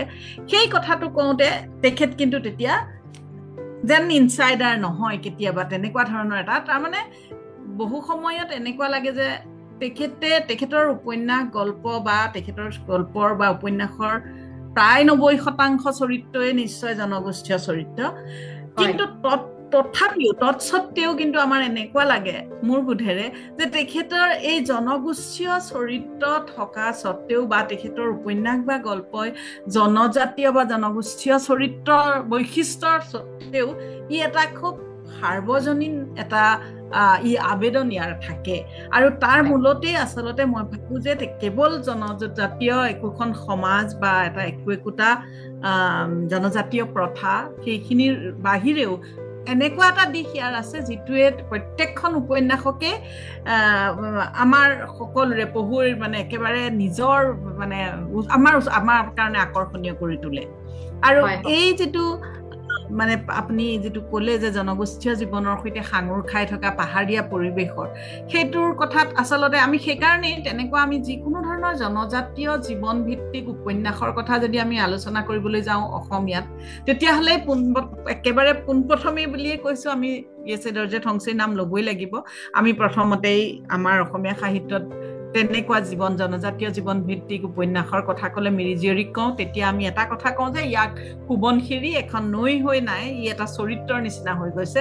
ঠিক তেনেকুৱা ধৰণেৰে মোৰ বোধেৰে আমাৰ ইয়াত আমি প্ৰত্যেকখন উপন্যাসতে, সেয়া আমি মানে এখন চনম যিখন প্ৰথম উপন্যাস, তাৰ পৰা গৈ লিঞ্জিক, মৌন মুখৰ হৃদয়, শকতা মানুহ, বিষ কন্যাৰ দেশত, চবতেই আচলতে প্ৰত্যেকখন উপন্যাসতেই আমাৰ এনেকুৱা এটা মানে হয় যে বহু সময়ত প্ৰকৃতিৰ ঠিক বৰ্ণনাই কেৱল নহয়, এই বৰ্ণনাই এনেকুৱা এটা পৰ্যায় পায়গে যি চৰিত্ৰ হৈ যায়, সেইটো একেবাৰে একে হৈ যায়। তাৰমানে সেই অনুভৱটো মই ভাবো তেখেতৰ ৰচনাত আমাৰ সেইটো আছে আৰু সেইটো আমি দেখা পাওঁ। গতিকে সেই কথাটোক আমি বিশেষভাৱে গুৰুত্ব দিবলগীয়া বুলি মই ভাবো। অশেষ ধন্যবাদ, অতি মূল্যৱান পৰ্যালোচনা আপুনি কৰিলে। মই আকাশদীপ্ত ঠাকুৰ আপোনাৰ ওচৰলৈ আহিব বিচাৰিছো। আপুনি য়েছে দৰ্জে ঠংচিৰ সাহিত্যৰ বিষয়ে ক'বলৈ গৈ কেইবাখনো উপন্যাসৰ কথা বিষয়ে আপুনি কৈছে, লিংজিক, মৌন মুখৰ হৃদয়, বিষ কন্যাৰ দেশত। তাৰোপৰি আপুনি বোধহয় এই উপন্যাস কেইখনৰ সন্দৰ্ভত আপোনাৰ কিছু কথা ক'বলৈ থাকি গৈছে। তাৰোপৰি আপুনি মৃত্যু গল্পটোৰো কিছু বিশেষ কথা আমি পাতিছিলো, সেই কথাখিনি আপুনি জানিবলৈ দিব নেকি আমাক? তাৰমানে তুমি ইয়াৰ পূৰ্বে যিটো মানে জুৰি দত্তক প্ৰশ্ন এটা কৰিছিলে যে আমাৰ প্ৰকৃতি আৰু মানে জনগোষ্ঠীয় জীৱনৰ যিখিনি মানে সম্পৰ্ক, আচলতে এই য়েছে দৰ্জে ঠংচিৰ সৃষ্টিৰ কিছুমান দিশে আমাক বিস্ময়াভিভূত কৰে, সেই কথাটো আপুনি নিশ্চয় লক্ষ্য কৰিছে। মানে এই ধৰক তেখেতৰ গল্প, বিশেষকৈ মই দুটা গল্পৰ কথা উল্লেখ কৰিব বিচাৰিম। এটা বাঁহ ফুলৰ গোন্ধ, আনটো হৈছে মৃত্যু। হয় প্ৰথমতে এই মৃত্যু গল্পটোৰ কথা মই ক'ব বিচাৰিছো এইটো কাৰণে যে এই গল্পটোত তেখেতে দুটা বিশাল পাহাৰৰ মাজৰ এখন সমতলত অৱস্থিত এখন সৰু গাঁও চিনচুং, তাৰ যিখিনি বাসিন্দা আছে তেওঁলোকে ব্যৱহাৰ কৰে বুগুন ভাষাটো। কিন্তু এই ভাষাটোৰ কোনো ধৰণৰ লিপি নাই, কেৱল এটা প্ৰচলিত ভাষা, নিচেই কম এক সংখ্যক মানুহৰ মাজত প্ৰচলিত এটা ভাষা। কিন্তু এই ভাষাটোৱে এটা জনগোষ্ঠীৰ সম্পূৰ্ণ সংস্কৃতি, তাৰ অস্তিত্বক প্ৰতিনিধিত্ব কৰিছে। গল্পটোত কি ধৰণে দেখুওৱা গৈছে, বিশেষকৈ তাৰ এজন যে বৰ্ষীয়ান ব্যক্তি ইন্দি ফিনয়া, যি গল্পটোৰ মূল ব্যক্তি, তেওঁ আপ্ৰাণ চেষ্টা কৰিছে যে তেওঁলোকৰ বুগুন ভাষাটো যিমানেই কম বাসিন্দাৰ মাজত নাথাকক লাগিলে এই ভাষাটো জীয়াই থাকক, কাৰণ ভাষাটো জীয়াই থাকিলে তাৰ সংস্কৃতি, তেওঁলোকৰ অস্তিত্ব আচলতে থাকিব। যেতিয়া চীনা আক্ৰমণৰ সময়ত পথ নিৰ্মাণ হোৱাৰ পাছত সেই বাসিন্দাসকলে, যিসকল বাসিন্দাই সন্মুখত দেখা অঞ্চলটোলৈকে, সন্মুখত দেখা ঘৰখিনিলৈকেহে তেওঁলোকে এখন পৃথিৱী বুলি ভাবি লৈছিল, সেইসকল বাসিন্দাই বেলেগ বেলেগ ভাষা ভাষীৰ লোকৰ মাজত তেওঁলোকৰ সংমিশ্ৰণ ঘটিল। তেওঁলোকে হিন্দী ভাষী লগ পালে, বাংলা ভাষীক লগ পালে, তেওঁলোকে ইংৰাজী ভাষা কোৱা মানুহক লগ পালে, আৰু তেওঁলোকে উপলব্ধি কৰিবলৈ ধৰিলে এই ধৰণে যে তেওঁলোকে যিটো ভাষা ব্যৱহাৰ কৰি আছে সেই ভাষাটো ব্যৱহাৰ কৰি আচলতে তেওঁলোকৰ পাছৰ প্ৰজন্মই কোনো ধৰণৰ তেওঁলোকৰ উন্নতি, তেওঁলোক সফল কাম হ'ব নোৱাৰিব জীৱনত। গতিকে তেওঁলোকে হিন্দী শিকিবলৈ আৰম্ভ কৰিলে আৰু এনেকৈয়ে সেই ভাষাটো এলাগী হৈ পৰিল। কিন্তু এই যে বৃদ্ধ ব্যক্তিজন, তেওঁ ভাষাটো জীয়াই ৰাখিবলৈ তেওঁৰ যি চেষ্টা, তেওঁ অকলে আন এজন শিক্ষিত ব্যক্তিৰ সহায়ত এখন সভা আহ্বান কৰিলে। সেই সভাখনত সিদ্ধান্ত লোৱা হ'ল যে তাৰ এটা লিপি প্ৰস্তুত কৰা যাব, য'ত সৰু সৰু ল'ৰাই তেওঁক উপহাস কৰিবলৈ ধৰিছিলে যে আমাৰ বুগুন ভাষাটো শিকি আমাৰ কি হ'ব, এইটো ভাষা নহয়, এটা লোৱানহে, এই ভাষাটোতো কোনো লিপি নাই। কিন্তু সেই লিপি সৃষ্টি কৰিবলৈ যাওঁতেই তেওঁলোকৰ এজন দুৰ্ঘটনাবশতঃ সেই ব্যক্তিজনৰ মৃত্যু হ'ল। তেতিয়া সেই ইন্দি ফিনয়া নামৰ বৃদ্ধজনে যে অকলশৰীয়াকৈ যি তেওঁ প্ৰচেষ্টা কৰিলে, তেওঁ কোনোবাই উপহাৰ দিয়া, তেওঁ এটা বিশাল পৰিয়ালৰ ব্যক্তি, মূল ব্যক্তি, তেওঁক উপহাৰ দিয়া বস্তুবিলাকৰ ভিতৰত এটা টেপ ৰেকৰ্ডাৰ আছিল। তেওঁ যেতিয়া সকলো ধৰণে চেষ্টা কৰি বিফল হ'ল তেওঁৰ ভাষাটো জীয়াই ৰাখিবলৈ, তেওঁ এটাই কাম কৰিলে যে তেওঁ সেই ভাষাটোত বিভিন্ন গীত মাত হওক, বিভিন্ন কথা তেওঁ টেপ ৰেকৰ্ডাৰটোত ৰেকৰ্ডিং কৰিবলৈ ধৰিলে অকলে। বহুত মানুহে ভাবি ল'লে যে বুঢ়াজন পাগল হৈ গ'ল। কিন্তু অৱশেষত যেতিয়া এদিন তেওঁৰ নাতিনী বোৱাৰীকে খাবলৈ আহোঁতে দেখিলে যে বৃদ্ধ ঢুকাই গ'ল, টেপ ৰেকৰ্ডাৰটো কাষতেই ঢুকাই গ'ল, তেতিয়া সেই পৰিয়ালটোৰ কোনো এজন ব্যক্তিয়ে উপলব্ধি নকৰিলে যে সেই মূল ব্যক্তিজনে ভাষাটো জীয়াই ৰাখিবলৈ কিদৰে তেওঁ চেষ্টা কৰিছিল। বৃদ্ধজনক সমাধিস্থ কৰা হ'ল, আৰু সেই সমাধিস্থ কৰোঁতেই টেপ ৰেকৰ্ডাৰটো লগতে অন্যান্য সা সামগ্ৰীৰ লগত পুতি পেলোৱা গ'ল। তেতিয়া গল্পটোৰ আচলতে পৰিসমাপ্তিত এই কথাটো বুজোৱা গৈছে যে ইন্দি ফিনয়াৰ মৃত্যু আচলতে সাধাৰণ মৃত্যু নহয়, ই পৃথিৱীৰ এটা ভাষাৰ মৃত্যু, আৰু সেই ভাষাটোৰ লগত এটা সংস্কৃতিৰ মৃত্যু হৈ গ'ল। এই কথাখিনিতে এটা সংস্কৃতিৰ মৃত্যু হ'ল, আৰু এনেকৈ যে সৰু সৰু উপভাষাবিলাক কিদৰে মৃত্যুমুখত পৰিছে, আগ্ৰাসন অন্যান্য যি ধৰণৰ আমাৰ সাম্ৰাজ্যবাদী প্ৰয়াস হওক বা যিকোনো ধৰণৰ আগ্ৰাসনৰ ফলত সৰু সৰু ভাষাবিলাক কিদৰে মৃত্যুমুখত পৰিছে, সংস্কৃতি ধ্বংস হৈ গৈছে, সেই কথাখিনি এই গল্পটোৰ জৰিয়তে তেওঁ যিদৰে পাঠকৰ সন্মুখত তুলি ধৰিছে, সেয়া সঁচাকৈ এক বিস্ময়কৰ আমি পঠন বুলি ক'বলৈ বাধ্য। ঠিক আপোনালোকে সকলোৱে জানে, বাওঁফুলৰ গুণ আপোনালোকে নিশ্চয় পঢ়িছে। গল্পটো আৰম্ভই কৰিছে তেখেতে যে কামেং নদীত এন্দুৰৰ উজান উঠিছে। এইখিনিতে কিন্তু এটা ভাষিক বৈচিত্ৰ্য মন কৰিবলগীয়া যে সেইটো এছে দৰজে থংচি তেখেতৰ ঠিক অমনোযোগিতা বুলিও আমি ভাবিব পাৰোঁ কোনো কোনো ক্ষেত্ৰত, কাৰণ আমি সাধাৰণতে নদীত মাছৰ উজান উঠিছে বুলি কওঁ, কিন্তু তেখেতে এন্দুৰৰ উজান উঠিছে শব্দটো ব্যৱহাৰ কৰিছে। আৰু কিয় ব্যৱহাৰ কৰিছে তাৰ পৰৱৰ্তী অংশলৈ গ'লেই আমি গম পাওঁ যে এটা অদ্ভুত ধৰণৰ য'ত বাঁহ গছত ফুল ফুলিছে, আৰু এইখিনিতে অভিজ্ঞতাজনিত কিছুমান জনবিশ্বাস, যাৰ ভিত্তিটো সেই জনগোষ্ঠীয় ব্যক্তিসকলৰ মগজুত সোমাই পৰিলে যে বাঁহ ফুলিলে মানেই তাত অমংগল হ'ল, তাত মহামাৰী হ'ব, আৰু মহামাৰী হ'লে সেই মহামাৰীৰ ফলত যিখিনি ব্যক্তিয়ে মহামাৰীত ভুগিব তেওঁলোকক জীৱনতে জ্বলাই দিয়া হ'ব, যাতে মহামাৰীটো তাৰ পৰা নিৰ্মূল কৰিব পৰা যায়। এই কথাখিনি তেখেতে কিদৰে তুলি ধৰিছে, আৰু এই প্ৰকৃতি আৰু তেখেতৰ সৃষ্টিৰাজিৰ মাজত যিটো সম্পৰ্ক, তাত এই বাঁহফুলৰ গুণ গোটেই গল্পটো কেন্দ্ৰীয় চৰিত্ৰ যিটো আমি কওঁ যে মাতুংগুৰা, আৰু লগতে যি দুটা আমি ইংৰাজীত ক'ব বিচাৰো ফ্লেট কেৰেক্টাৰ, যি সাধাৰণ চৰিত্ৰ তাৰাক আৰু মেডাক এহাল পতি পত্নী, তেওঁলোকৰ বিয়া কিদৰে হৈছিল সেই বিষয়ে উল্লেখ কৰা গৈছে যে দাদা জনগোষ্ঠী আৰু ছিংগী জনগোষ্ঠীৰ কন্যা মেডাক আৰু দাদা জনগোষ্ঠীৰ সন্তান যি তাৰাক। যেতিয়া মেডাক আৰু তাৰাকৰ মাজত প্ৰণয়জনিত সম্পৰ্ক হৈছিল, দুটা জনগোষ্ঠীৰ মাজত বিবাহ সম্পন্ন নহয় বাবেই মেডাকে বিয়াৰ দিনাখনেই ৰাতি তেওঁৰ প্ৰেমিকলৈ পলাই গুচি আহিল। আৰু দাদা জনগোষ্ঠীৰ মানে সংখ্যাগৰিষ্ঠ কাৰণে ছিংগী জনগোষ্ঠীয়ে তেওঁলোকৰ লগত তিষ্ঠিব নোৱাৰি কন্যাৰ গা ধনৰ দুগুণ ধন আদায় কৰি পেলাই মেডাক আৰু তাৰাকক সংসাৰ কৰিবৰ কাৰণে তেওঁলোকে অনুমতি দিয়াৰ নিচিনা হ'ল। এই কথাখিনি জনগোষ্ঠীয় সমাজত প্ৰচলিত এই কথাখিনি একোটা একোটা গল্পৰ জৰিয়তে কিদৰে তুলি অনা গৈছে। মাতুং বুঢ়া প্ৰকৃততে কোন একদম পৰিসমাপ্তিত ওলাই পৰিছে যে মেডাক প্ৰকৃততে মাতুং বুঢ়াৰে নাতিনী। এই ধৰণৰ কথাবোৰ আৰু লাষ্টত মেডাক বুঢ়াৰ আত্মজা, এন্দুৰ ৰোগৰ পৰা মেডাকক মুক্তি দিবৰ কাৰণে মাতুং বুঢ়াই নিজে আত্মজা দিছে। এই ঘটনাখিনি আমি মন কৰোঁ আৰু প্ৰকৃতি আৰু যি সম্পৰ্ক যি আমাৰ পাঠকক সাধাৰণতে বিস্ময়ভূত কৰে এছেডৰ যে সংশ্লিষ্ট দৃষ্টিকোণৰ জৰিয়তে, এইখিনি আমি গল্পৰ বিষয়ে উল্লেখ কৰিছো। কিন্তু জনগোষ্ঠীয় জীৱনক প্ৰতিফলিত নকৰাকৈও তেখেতৰ বাকী তিনিটা গল্প সাধাৰণতে আলোচনা খুবেই কম হয়। ইয়াত সিমান আছিল, এলাগী তাজপাত আৰু চিকাৰ। এই গল্পকেইটাতো তেখেতৰ পৰিপক্ক এজন গল্পকাৰৰ সম্পূৰ্ণ তেওঁ পাঠকক আচলতে দিব পাৰিছে। এই কথাখিনি আমি উল্লেখ কৰিব বিচাৰো।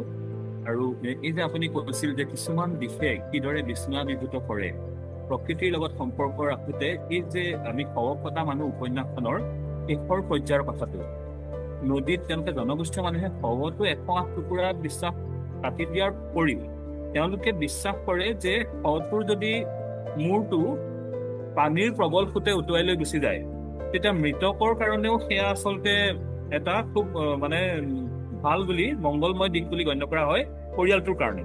এইখিনিতে আমি সেই ৰিজুম্বা আৰু ডাৰ্গে নৰ্বু আলথাম্পা তেওঁলোকৰ শৈশৱৰ প্ৰেম যিটো তেওঁলোকৰ মৃত্যুৰ সময়লৈকে আচলতে খুব সুন্দৰকৈ ঔপন্যাসিকে দেখুৱাইছে। যে ৰিজুম্বাৰ মৃত্যু হৈছে আনে সিংহা নাম লৈ পেলাই যেতিয়া এগৰাকী সন্যাসী মৃত্যু হওঁতে তেওঁ ইচ্ছা কৰিছে যে তেওঁ প্ৰেমিকৰ হাততে তেওঁ শৱটো 8 টুকুৰা হওক। কিন্তু সেই প্ৰেমিকজনে যি আজীৱন তেওঁকেই ভাল পালে, তেওঁৰ আকৰি ছোৱালীজনীৰ নামটো ৰিজুম্বাই দিবলগীয়া হ'ল। তেওঁ যেতিয়া এই কথাটো ভাবিলে যে তাত যিহেতু অলৌকিক বুলি দেখুৱাইছে, এইখিনিতে আপুনি গৱেষণাৰ কেনেকুৱা এটা সমল আছে ভাবি চাওক বিষয়টোত, যে ডাৰ্গে নৰ্বুৱে তেওঁৰ প্ৰেমিকাৰ শিৰটো তেওঁ বিচাৰিলে যে কামেং নদীৰ প্ৰবল সোঁতে তাক উটুৱাই লৈ যাওক। আৰু সেইকাৰণে এই প্ৰবল সোঁতলে শিৰটো উটুৱাই লৈ যাবলৈ যাওঁতেই তেওঁ নিজে আচলতে সোঁতত পৰি পেলাই তেওঁ আত্মজা হৈছে। আৰু এইখিনিতে আচলতে প্ৰেমৰ এটা সমাপ্তি ঘটিছে বুলি আমি ভাবিব পাৰো। এই দিশটো যিটো তাত অলৌকিক ধৰণে ডাৰ্গে নৰ্বু উঠি গৈছে বুলি কোৱা গৈছে, আলথাম্পা উঠি গৈছে বুলি কোৱা গৈছে, কিন্তু আমি অলৌকিকতাৰ পৰা ফালৰি কাটি এইখিনিতে আমি সেই ৰিজুম্বা আৰু ডাৰ্গে নৰ্বুৰ প্ৰেমৰ দিশটোত আমি উন্মোচন কৰি চাব পাৰো। আপোনালোকে এনেকে প্ৰতিখন গল্প প্ৰতিটো উপন্যাসতে আমি কিছুমান বিস্ময়কৰ দিশ দেখা পাওঁ। নিশ্চয়, হয় হয়। মই ৰত্নোত্তম দাস আপোনাৰ ওচৰলৈ আহিছো। হয়, আমি জনগোষ্ঠীয় যি জীৱন তাৰ প্ৰতিফলনৰ অবিহনে আমি থংচী সাহিত্য আমি বিশ্লেষণ কৰিব নোৱাৰিম। তথাপিও মই যদি আপোনাক সুধো তেখেতৰ ভিতৰৰ গল্পকাৰজন আৰু উপন্যাসিকজন এই দুইজনৰ ভিতৰত কোনজন বেছি সমৃদ্ধ বুলি আপুনি ভাবে? সাহিত্যত গোষ্ঠী জীৱনৰ ইমান ভয়ংকৰ সত্য প্ৰকাশ কৰাৰ সময়তো তেখেতৰ ভাষা কিদৰে ইমান কোমল, সংবেদী আৰু সাৱলীল হৈ থাকে বুলি আপুনি অনুভৱ কৰে? আপোনাৰ প্ৰশ্নটোৰ উত্তৰ দিয়াৰ আগতে অকণমান মই আকাশদীপ্ত ঠাকুৰৰ তেখেতৰ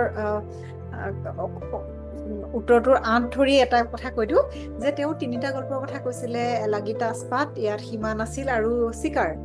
কিন্তু তাৰ লগতে আৰু এটা গল্প আছিলে, সেই গল্পটো হৈছে এখন অদৃশ্য জগতলৈ। এই গল্পটো বহুত আগতে বিস্ময়ত প্ৰকাশ হৈছিলে। এইটো গল্প কিন্তু জনজাতীয় জীৱনভিত্তিক গল্প নহয়। এইদৰে মাত্ৰ কেইটামান গল্পক বাদ দি তেওঁৰ গোটেই গল্পসমূহত জনজাতীয় জীৱন প্ৰতিফলিত হয়।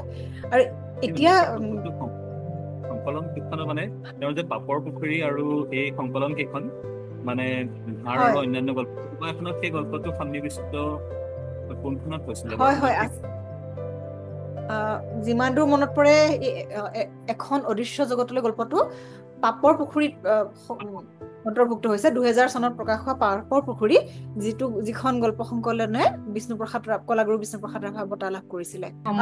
যি দেখক মই আপোনাৰ প্ৰশ্নটোলৈ পোনপটীয়াকৈ আহিব খুজিছো যে সমৃদ্ধ বুলি ক'ব খুজিছে, এই উত্তৰটো দিবলৈ বহুত টান। মই ভাবো, আশা কৰো মই বায়াস্ড হোৱা নাই মোৰ প্ৰিয় সাহিত্যিকৰ প্ৰতি। আচলতে গল্পকাৰ আৰু ঔপন্যাসিক দুয়োজনেই সমানে সমৃদ্ধ, যাৰ কাৰণে মই আকৌ জনমূলক উপন্যাসখনৰ উদাহৰণ দিছো। ইমান বৃহৎ কলেবৰৰ দ্বিতীয় খণ্ডটো, সেই খণ্ডটো কিন্তু স্বয়ং সম্পূৰ্ণৰ দৰেই প্ৰথম খণ্ডটো নপঢ়াকৈও বুজি পাব। তেনেকৈ গল্পৰ ক্ষেত্ৰত যিকোনো এটা গল্পৰ যিবিলাক চুটি গল্পৰ বৈশিষ্ট্য থাকিব লাগে, সেই গল্পবোৰ ফুটি উঠে, য'ত নেকি তেওঁ ঔপন্যাসিকৰ সত্তাটোৱে গল্পকাৰ সত্তাটোক ডমিনেট নকৰে। সাধাৰণতে কি হয় যে ঔপন্যাসিকৰ গল্পবোৰত ঔপন্যাসিকজন সোমাই থাকে, গল্পকাৰৰ উপন্যাসত গল্পকাৰজন সোমাই থাকে। উপন্যাসত গল্প এটাহে, দীঘল গল্প এটাহে ফুটি উঠে। কিন্তু য়েছে দৰ্জে ঠংচিৰ উপন্যাস বা গল্পবোৰ তেনে ধৰণৰ নহয়। আৰু আকাশতীৰ্থ ঠাকুৰে ইতিমধ্যে বাঁহ ফুলৰ গোন্ধ গল্পটোৰ ইমান সুন্দৰ বিশ্লেষণ আগবঢ়ালে। সেই গল্পটো কিন্তু সেই বিষয়ে তেওঁৰ আত্মজীৱনী হাঁহি আৰু চকুলোৰ শৈশৱৰ যিমান দূৰ মনত পৰে 15 নে 16 অধ্যায়টোত এই বিষয়ে লিখিছে, কিন্তু যে তেওঁলোকৰ গাঁৱত এন্দুৰৰ উপদ্ৰৱ হৈছিলে। গতিকে তেওঁৰ আত্মজীৱনীখনো কিন্তু উপন্যাসো পম, আৰু আত্মজীৱনীৰ খণ্ডবোৰ, সেই খণ্ডবোৰ কিন্তু গল্পৰ দৰে। গতিকে এই উত্তৰ মই এই ধৰণে দিব খোজো যে গল্পকাৰ সত্তাই উপন্যাসিকৰ সত্তাক বা নিজৰ জীৱনী লিখোতাজনৰ আত্মজীৱনী লিখোতাজনৰ সত্তাটোক ডমিনেট নকৰে, পৰস্পৰক কটাকটি নকৰে। প্ৰতিটো সত্তাই, তেখেতৰ সাহিত্যিক সত্তাই সুকীয়া আৰু সমৃদ্ধ, মই এইদৰে ভাবো। হয় হয়, মই ডক্টৰ জুৰি দত্তৰ ওচৰলৈ আহিছো। আপুনি ভাবেনে যে য়েছে দৰ্জে ঠংচিয়ে সাহিত্যত অৰুণাচল প্ৰদেশৰ বিভিন্ন গোষ্ঠী জীৱনৰ নিজৰ ভিতৰৰ আৰু বিভিন্ন গোষ্ঠীৰ সম্পৰ্কৰ অন্তৰ্দ্বন্দ্বৰ আৰু বহিৰ্দ্বন্দ্বৰ প্ৰকাশ ঘটাই অসমীয়া সাহিত্যক যিদৰে সমৃদ্ধ কৰিছে, তাৰ উপযুক্ত প্ৰতিদান আমি কামৰ মাজেৰে দিবলৈ সক্ষম হৈছো? ক'বলৈ গ'লে সমগ্ৰ উত্তৰ পূব ভাৰতখন সাংস্কৃতিকভাৱে অথবা পৰিৱেশগতভাৱে একেডাল দোলেৰে বন্ধা, অথচ আজি অসমীয়া লেখক সাহিত্যিক কেইজনো উত্তৰ পূব ভাৰতৰ বেলেগ বেলেগ ৰাজ্যলৈ গৈ তাৰ পৰিৱেশ পৰিস্থিতিতন্ত্ৰক লৈ সাহিত্য চৰ্চা কৰিবলৈ আগ্ৰহী হৈছে। অসমীয়া জাতিয়ে নিজকে এখেতসকলৰ বৰককাই বুলি ক'বলৈ বিচাৰে, কিন্তু সাহিত্যৰ জগতখনত সেই দায়িত্ব পালন কৰিবলৈ আজিৰ লেখকসকল আগবাঢ়ি আহিছেনে? এটা সময়ত নগা, খাচী, গাৰোসকল আমাৰ তেনেই ওচৰত থকা যেন অনুভৱ হৈছিল। আজি যেন তেওঁলোক ক্ৰমাৎ আমাৰ পৰা দূৰলৈ গৈ আছে। এই ক্ষেত্ৰত আমাৰ ব্যৰ্থতা ৰৈ গৈছে নেকি? হয়, এইটো প্ৰশ্নৰ কাৰণে মই বিশেষভাৱে ধন্যবাদ জনাইছো, কাৰণ ইয়াত কেইটামান কথা মোৰ ক'বলৈ মন গৈছে। কাৰণ বিভিন্ন জনগোষ্ঠীয় দ্বন্দ্ব, অন্তৰ্দ্বন্দ্বই হওক, বহিৰ্দ্বন্দ্বই হওক, আমি বিভিন্ন ধৰণে দেখিছোঁ। ইতিমধ্যে এই বিষয়ে আলোচনা হৈ গৈছে। মই কেৱল এটা কথা এইখিনিত ক'ব বিচাৰোঁ, আমি য়েছে দৰ্জে ঠংচিয়ে যেতিয়া চনম বা লিংজিক লিখিছিলে, তাৰ মাজত আমি যদি মন কৰোঁ, এটা দীঘলীয়া এটা মানে গেপ এটা আছিলে। তাৰ পিছৰখন মৌন মুখৰ হৃদয় প্ৰকাশ হোৱালে বা লিখালৈ। আৰু ঠিক তেনেদৰে তেখেতৰ গল্পবিলাকতো, ঠিক প্ৰথমৰ সময়ৰ গল্প আৰু পিছৰ সময়ৰ গল্পবিলাকতো তেখেতৰ এটা আমি বেলেগ ধৰণৰ এটা বস্তু দেখিবলৈ পাওঁ। মোৰ বোধেৰে সেই কথাটো মই কি ক'ব খুজিছোঁ, চনম আৰু লিংজিকৰ যিখন পৃথিৱী, সেইখন ঠিক সৰলভাৱে একোটা জনজাতীয় প্ৰথা বা সেই সমাজখনক খুব সুন্দৰভাৱে তেওঁ দেখুৱাইছে। কিন্তু চনমৰ এটা খুব সম্ভৱ 2015 চনত এটা সম্পাদিত ৰূপ, দ্বিতীয় এটা মানে তেখেতে ৰূপ এটা সেইখন লিখি উলিয়াইছে, আৰু তাৰ যিটো শেষটো, সেই মানে পৰিণতিটোক তেখেতে বেলেগ কৰি দিছে। সেইটো এটা খুব গুৰুত্বপূৰ্ণ কথা বুলি মই ভাবোঁ। কাৰণ চনম আৰু লিংজিক যেতিয়া তেখেতে লিখিছিলে, তেতিয়া তেখেত আছিলে কলেজীয়া ছাত্ৰ। আৰু যেতিয়া মৌন মুখৰ হৃদয় বা বাকী কেইখন উপন্যাস লিখোঁতে তেখেত আছিলে, মই উপন্যাসৰ কথাই কৈ আছোঁ, তেখেত আছিলে অৰুণাচলৰ এজন উচ্চপদস্থ বিষয়া, প্ৰশাসনিক বিষয়া। এই যে 15 চনত প্ৰকাশ হোৱা চনমখনৰ যিটো পৰিণতি, সেইটো যে 1981 চনত প্ৰকাশ হোৱা চনমতকৈ বেলেগ, সেই পৰিণতিটোৰ বেলেগটোৱে কিন্তু এটা খুব তাৎপৰ্যপূৰ্ণ কথা মানে ইংগিত দিয়ে। তাত মূল কথাটো আছিলে খুৰ ডেপকা বুলি ব্ৰহ্মাসকলৰ যিটো প্ৰথা, সেই প্ৰথাটো সেইটো হৈছে মানে এগৰাকী নাৰী আৰু এগৰাকী বিয়া মানে এজন পুৰুষে যেতিয়া আৰু এজনক বিয়া পাতিব পাৰে, আৰু আচলতে খুৰ ডেপকা হ'ব পাৰে চিৰিং দৈমা আছিলে নেকি, খুব সম্ভৱ, নামটো মই এই মুহূৰ্তত মনলৈ অহা নাই। তেওঁৰ সোণামৰ ভণ্টি আছিলে আৰু লবজাঙে বিয়া পতাৰ কথা, লবজাঙে যেতিয়া চনমৰ লগত চেনমৰ লগত এটা সুন্দৰ সম্পৰ্ক চলি আছিলে। পিছত চনমৰ কিছু মানে অসুবিধা হ'ল বা তেওঁৰ এটা অকণমান যন্ত্ৰণাৰ কিছুমান সময় আহিলে, কিন্তু সেই খুৰ ডেপকাৰ যিটো ধাৰণা, সেই ধাৰণাটোৰ শেষত চিৰিং দৈমাই কৈ গ'ল যে শেষৰ যিটো মানে মই এডিটেড যিটো কথা সেইটোত কৈছোঁ, তেতিয়া কৈ গ'ল যে আমি আৰু খুৰ ডেপকাটো আমি পাহৰি যাব লাগিব, সেইবিলাক প্ৰথা আমাৰ সমাজৰ বেয়া, গতিকে আমি তাৰ পৰা আঁতৰি অহাটো বেছি ভাল। সেই যে এটা এইটো মই ভাবোঁ লেখকৰ ভিতৰৰ অন্তৰ্দণ্ড আমি কেইবাটাও গল্পত আৰু কেইবাখনো উপন্যাসত আমি দেখিবলৈ পাওঁ। মৌনমুঠ মুখৰ হৃদয়ত আমি যদি মন কৰোঁ, কেইটামান কথা আছে তাতে, দুটা, এটা চেৰডুকেন জনজাতিৰ আৰু আনটো হৈছে নিচি জনজাতিৰ। গতিকে এই নিচি আৰু চেৰডুকেন দুইটা জনজাতিৰ মাজৰ যিখিনি দ্বন্দ্ব, সেইটো আমি তাদাক বা ৰিচিঙৰ কথা বতৰাৰ মাজেৰে হওক বা বেলেগ বেলেগ চৰিত্ৰৰ মুখেৰে আমি সেইখিনি দেখিছোঁ। এতিয়া আৰু আমাৰ কিছুমান চৰিত্ৰ আছে যিবিলাক অসম বা ভাৰতৰ বিভিন্ন ৰাজ্যৰ কিছুমান চৰিত্ৰ, সেই কিছুমান চৰিত্ৰৰ মাজেও কিছু দ্বন্দ্ব দেখুওৱা হৈছে। কিন্তু এতিয়া আমি এটা কথা ক'ব খুজিছিলোঁ এইখিনিত, যিটো কথা মই আপোনাৰ প্ৰশ্নটোত যিটো আছিলে যে এই জনজাতীয় জীৱনক লৈ যিমানখিনি লিখা হৈছে, সেইখিনি লিখা হোৱাৰ পিছতো আমি কিন্তু আচলতে অসমীয়া সাহিত্যত তেখেতক বা জনজাতীয় সাহিত্যক বহুত দেৰিকৈ মানে যদি মান্যতা দিয়াও হৈছে, বহুত দেৰিকৈ দিয়া হৈছে। আৰু মই কেৱল দুটা উদাহৰণ দিবলৈ ভাল পাম এইখিনিত। য়েছেদৰ্জী থংচীয়ে তেখেতে কেইবাখনো মিটিঙত এষাৰ কথা কৈছে, মই সেই মিটিং কেইখনত নিজেই শুনা কথা, যে তেখেতে এটা কথা কৈছে যে তেখেতে যেতিয়া কলেজত পঢ়ি আছিলে, আনকি স্কুলীয়া জীৱনতো তেওঁ কেইবাবাৰো নিচুকনি বঁটা পাইছিলে। সিদিনা তেখেতে তেজপুৰ সাহিত্য সভা ভৱনত আয়োজিত সভাঘৰত তেওঁ এখন মানে স্কুলীয়া দিনতে লিখা প্ৰবন্ধ প্ৰতিযোগিতা এটাত তেখেতে নিচুকনি বঁটা পোৱাৰ কথাটো কৈছিলে। আৰু তেখেতে এবাৰ কৈছে, তাতে এইটো কথা কৈছিলে যে তেওঁ এবাৰ কৈছিলে যে না, মোক নিচুকনি বঁটাটো নালাগে আৰু এইটো কিয় দিছে আৰু সদায় মই নিচুকনি পাওঁ। তেতিয়া কোনোবা এজন শিক্ষকে তেখেতক হেনো কৈছিলে যে তুমি যিহেতু শিক্ষক, মানে তেখেতৰ নিজৰ শিক্ষক নহয়, সেইটো অসমৰে কোনোবা, তুমি যিহেতু নেফাৰ পৰা আহিছা, গতিকে তোমাকো এটা মানে পুৰস্কাৰ দিব লাগে। আনকি তেখেতে যেতিয়া এই কটন কলেজত থাকোঁতেও তেখেতে যেতিয়া লিখিছিলে, তেতিয়া তেখেতে এজন চিনাকি লেখকৰ কথা কৈছিলে, যিজনক আমিও এতিয়া সকলোৱে চিনি পাওঁ, যে তেওঁ মোৰ লগৰে আছিলে, তেওঁ প্ৰথম দ্বিতীয় পুৰস্কাৰ পায়, মই কিন্তু সদায় নিচুকনি বঁটাহে পাওঁ। এই নিচুকনি বঁটা পোৱাৰ কথাটো, যিটো কথা তেখেতৰ মুখেৰেই মই কেইবাবাৰো মানে ৰাজহুৱা মিটিঙত মই শুনিছোঁ, এই কথাটোৱে আমাক আচলতে যিটো প্ৰশ্ন সুধিছা, সেই প্ৰশ্নটোৰ নিশ্চয় মই কিছু উত্তৰ পাওঁ।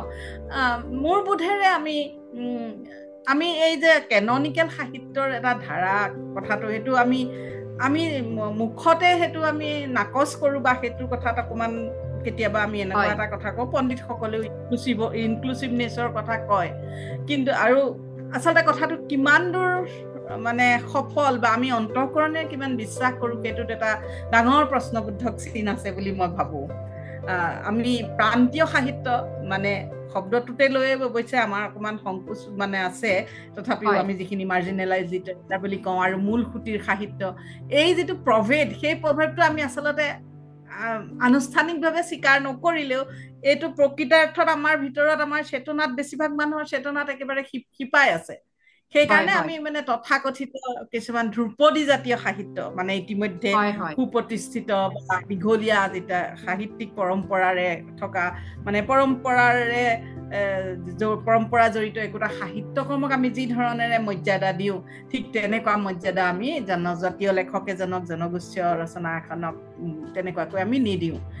আনকি তেখেতে আৰু এটা কথা কৈছিলে, প্ৰথম যি দুখন উপন্যাস তেওঁ লিঞ্জিক আৰু চনাম, সেই দুখন তেওঁ প্ৰকাশ হোৱালৈকে তেওঁ গমো নাপায়। তেখেত লিখিলে তেওঁ প্ৰকাশ হ'বলৈ দিলে কোনোবাই তেওঁ এজন অসমীয়া বন্ধুৱে তেওঁক ক'লে যে এই দুখন কিতাপ প্ৰকাশ হৈছে তেওঁ তেতিয়া একদম আচৰিত হৈ গৈছে সেইটোত এনেকুৱা এটা কথা আমি তেখেতক কিমান মৰ্যাদা দিব লাগিছিলে কেনেকুৱা এটা স্থানত ৰাখিব লাগিছিলে আমি কিমানখিনি দিব পাৰিছো মোৰ অকমান সেইখিনিতো সন্দেহ আছে বঁটা বাহনৰ কথাটো মই নকওঁ সেইখিনি তেখেতে পাইছে তো তেখেতে বহুখন সভাত তেখেতৰ কিছু মন্তব্য এই বিষয়তে দিছে যদিও তেওঁ অসমীয়াৰ মাতৃভাষাতকৈও বেছি তেখেতৰ আপোন বুলি তেখেতে সেই কথাটোও কৈছে গতিকে বেছি সময়ো নাই চাগে আৰু মই এইখিনিয়ে কৈছো ধন্যবাদ হয় হয় হয় অশেষ ধন্যবাদ নিশ্চয় এই কথাটো আমি আজি হয়তো আমাৰ অসমতো এতিয়া যিসকল জনগোষ্ঠীয় মূলৰ লেখক আছে এতিয়া জনগোষ্ঠীয় সমাজ এখন আপাতত সৰল তেওঁলোকৰ এটা নিজস্ব প্ৰকাশভংগী থাকে আৰু সেইখিনিক যদি আমি মান্যতা দিবলৈ আগবাঢ়ি নাহো তেতিয়াহ'লে আমাৰ ভাৱ হয় যে এতিয়াও আমি আমাৰ অসমত জনগোষ্ঠীয় মূলৰ পৰা যিসকলে লিখে তেওঁলোককতো আমি কিমান মান্যতা দিছো নহয় জানো আৰু হয়তো আমি যদি উপযুক্ত মান্যতা সেইদৰে প্ৰদান কৰিলোহেঁতেন হয়তো আমি আন কেইখন চুবুৰীয়া ৰাজ্যৰ পৰাও তেনেদৰে আমি উল্লেখযোগ্য সাহিত্যিক আমি লাভ কৰিলোহেঁতেন অন্য কথা নহলেও অন্তত আমি সেই সমাজ ব্যৱস্থাবোৰ যিদৰে আমি আজি য়েছে দৰ্জে ঠংচি তেখেতৰ দৃষ্টিৰে আমি অৰুণাচলখন সাহিত্যত চাবলৈ পাৰিছো আমি অন্য আন কেইখন চুবুৰীয়া ৰাজ্যৰ ক্ষেত্ৰতো আমি হয়তো পাৰিলোহেঁতেন কিয়নো আমাৰ এটা বহুত পুৰণি শতিকাজোৰা আমাৰ এটা সম্পৰ্ক আছিল তেওঁলোকৰ লগত কিন্তু আমি আধুনিক সাহিত্যত সেই সম্পৰ্কৰ যেন প্ৰতিফলন লাহে লাহে কমি আহিছে মই আকাশতীত ঠাকুৰ আপোনাৰ ওচৰলৈ আহিছো যে য়েছে দৰ্জে ঠংচি তেখেতৰ এটা দীঘলীয়া কালৰ সাহিত্যৰ যাত্ৰা আছে তেখেতে বহুতো গল্প উপন্যাস অন্যান্য সাহিত্যৰে আমাক সমৃদ্ধ কৰি গৈছে আৰু এই তেখেতৰ যি দীঘলীয়া যাত্ৰা এই যাত্ৰাটো আমাৰ কাৰণে কিমান প্ৰেৰণাদায়ক বুলি আপুনি ভাবে কাৰণ সাহিত্যিক এজনে দীঘলীয়া সময়ৰ কাৰণে লিখি থকাটো এটা বহুত প্ৰত্যাহ্বানমূলক কাম নহয় জানো নিজৰ কাৰণেও মই এই প্ৰশ্নটোৰ উত্তৰ দিয়াৰ আগতে তেখেতৰ সুস্বাস্থ্য আৰু দীৰ্ঘায়ু কামনা কৰিছো আচলতে হয় আৰু তেখেতৰ এই দীঘলীয়া সৃষ্টিৰাজি কৰ্মৰাজি যে সেই শৈশৱত জোনবাই কবিতাটোৰ পৰা আৰম্ভ কৰি তেখেতে যেতিয়া পৰৱৰ্তী সময়ত কটন কলেজত অধ্যয়ন কৰোঁতে তেখেতে গল্প উপন্যাসৰ মাজলৈ আহিলে নাটকতে তেখেতৰ প্ৰথমতে মূল আচলতে বিষয় আছিলে এই দীঘলীয়া এটা পৰিক্ৰমাত তেখেতে জনগোষ্ঠীয় জীৱনটো যিদৰে আমাৰ সন্মুখত তুলি ধৰিলে এয়া আমাৰ বাবে কেনেধৰণৰ প্ৰেৰণা হ'ব পাৰে সেইটো আমি নিজৰ অভিজ্ঞতাৰ পৰাই আচলতে ক'ব বিচাৰিম আপোনাক এই জনগোষ্ঠীয় সমগ্ৰ মানে আমি গোটেইখিনি আমাৰ জীৱনচৰ্যাত আমি সকলো জনগোষ্ঠীক সাঙুৰি ল'ব নোৱাৰো তেখেতসকলৰ জীৱনচৰ্যা তেখেতসকলৰ ৰীতি নীতি পৰম্পৰাক আমি জানিব নোৱাৰিলেও যিখিনি আমি হাতে ঢুকি পোৱাত কিন্তু আছে সেই জনগোষ্ঠীয় জীৱনসকলৰ ৰীতি নীতিৰ প্ৰতি কিন্তু আমাৰ এটা কৌতূহল য়েছে দৰ্জে ঠংচিৰ সাহিত্যৰ জৰিয়তে আমাৰ মনলৈ আনি দিলে মই উদাহৰণ দিব বিচাৰিছো যে আমাৰ বিভাগতে যেতিয়া এজন কৰ্মৰত মানে শিক্ষক অধ্যাপক এজন যোগদান কৰিলে তেখেতে কাৰ্বি জনগোষ্ঠীৰ আৰু সেই কাৰ্বি জনগোষ্ঠীৰ সহকৰ্মীজন পোৱাৰ পাছত তেখেতৰ লগত মই সময়ে আজৰি সময়ত দীঘলীয়া আলোচনাত বহো যে তেখেতসকলৰ জীৱনচৰ্যাত তাৰমানে তেওঁলোকে কি ৰীতি নীতি পৰম্পৰাৰ মাজে তেওঁলোকে আগবাঢ়ে তেওঁলোকৰ বিবাহ প্ৰথাটো কেনেকুৱা তেওঁলোকৰ সমাজখন কেনেকুৱা ধৰণৰ কথা কিছুমান এনেকুৱা ধৰণৰ দিশ উন্মোচন হয় আপোনালোকে ভাবক আপোনালোকে যদি জানে নেকি বাৰু কথাটো যে আমাৰ সেই ওচৰতে থকা কাৰ্বি আংলং জিলাৰ এটুকুৰা ঠাই আছে এখন গাঁও আছে তাত লোকবিশ্বাস আছে যে সেই গাঁওখনৰ নাম ৰংবিন গাঁওখনৰ বাসিন্দাসকল অদৃশ্য সেই বাসিন্দাসকলক কোনেও নেদেখে কিন্তু ৰংবিন গাঁৱৰ সেই বাসিন্দাসকলে বাকী মানুহখিনিক কিন্তু দেখে যেতিয়া আমি যদি কোনোবাই ভুলক্ৰমেও সেই ৰংবিন গাঁৱত সোমাই পৰো আমি লোক দৃষ্টিৰ পৰা অদৃশ্য ৰংবিনৰ ওপৰত এতিয়া ইমানেই কৌতূহল হ'ল যে মই তেওঁৰ লগত আলোচনা কৰি মই তেওঁক কলো যে মই 3টা কাৰ্বি জনগোষ্ঠী মই অন্ততঃ প্ৰথমতে এটা কাৰ্বি জনগোষ্ঠীয় জীৱনক প্ৰতিফলিত হোৱাকৈ মই এটা গল্প লিখিম আৰু এই গল্পটোত মই দিব বিচৰা সংলাপ কেইটামান কিন্তু আপুনি মোক কাৰ্বি ভাষালৈ অনুবাদ কৰি দিব লাগিব আৰু সেইদৰে মই তেওঁৰ মুখেৰে শুনা অৱস্থাত মই কাৰ্বি জনগোষ্ঠীয় জীৱনক প্ৰতিফলিত কৰাকৈ আপোনালোকে জানে যে তেওঁলোকে যিখন তেওঁলোকে কান্ধত লয় সেইখনক আমি পহু বুলি কওঁ যেতিয়া এজন যুৱকে ৰঙা ৰঙৰ পহু লয় তেওঁৰ সেইটোৱে চিহ্নিত কৰে যে যুৱকজন বিবাহিত কিন্তু বগা ৰঙৰ পহুখন যদি লয় তেওঁক অবিবাহিত যুৱক বুলি ভবা যায় এতিয়া মই সুধিলো যে এনেকুৱা ঘটনা হ'ব পাৰে নেকি যে কোনোবাই এটা বিবাহিত পুৰুষে এনেকুৱা বগা ৰঙৰ পোহ কান্ধত লৈ পেলাই কেতিয়াবা কোনোবা নাৰীক প্ৰতাৰণা কৰিছে এনেকুৱা ঘটনা হ'ব পাৰে নেকি? তেওঁ কৈছে এইটো নিশ্চিতভাৱে হয়, তেনেকুৱা কাহিনী এটা তেওঁ মোক ক'লে। আৰু সেই কাহিনীটোৰ আলমত কাৰ্বি জনগোষ্ঠীয় জীৱনটো প্ৰতিফলিত হোৱাকৈ আৰুম কেকলো আমিৰ নামৰ মই প্ৰথম গল্পটো লিখিছিলোঁ, গৰিয়সীত প্ৰকাশ হৈছিল। মোৰ মনতে খুব ভয় হৈছিল। মই আটাইকেইজন সহকৰ্মী, আমাৰ আৰু কেইবাজনো আছে বেলেগ বেলেগ বিভাগত, আটাইকেইজনক কিন্তু মই গল্পটো পঢ়ি শুনাইছোঁ, সংলাপখিনি শুনাইছোঁ, উচ্চাৰণখিনি সঠিক হৈছে নাই শুনাইছোঁ। আৰুম কেকলো আমিৰ শব্দতে তলত শৰীৰ পৰা ফুল বুজায়। সেই কথাখিনি লৈ পেলাই যেতিয়া গল্পটো লিখিছিলোঁ, কোনো ফালৰ পৰা একো ধৰণৰ আচলতে প্ৰতিবাদ বা কোনো ধৰণে হোৱা নাই, আৰু বহুতখিনি অকণমান ভালো পাইছিল। পৰৱৰ্তী সময়ত মই চেকলকেথি আৰু লাংচাৰ্টিং, এই লাংচাৰ্টিং গল্পটোত মই ৰংবিন গাঁওখনক পৰোক্ষভাৱে আচলতে তাত উপস্থাপন কৰিবলৈ চেষ্টা কৰিছিলোঁ, আৰু তাত দুই এটা অলৌকিক ঘটনাক বাস্তৱ দৃষ্টিভংগীয়ে দিবলৈ চেষ্টা কৰিছিলোঁ। কিন্তু মই কথাখিনি এইটো কাৰণে কৈছোঁ যে এই কামখিনি মই কৰিবলৈ অনুপ্ৰেৰণাটো পালোঁ।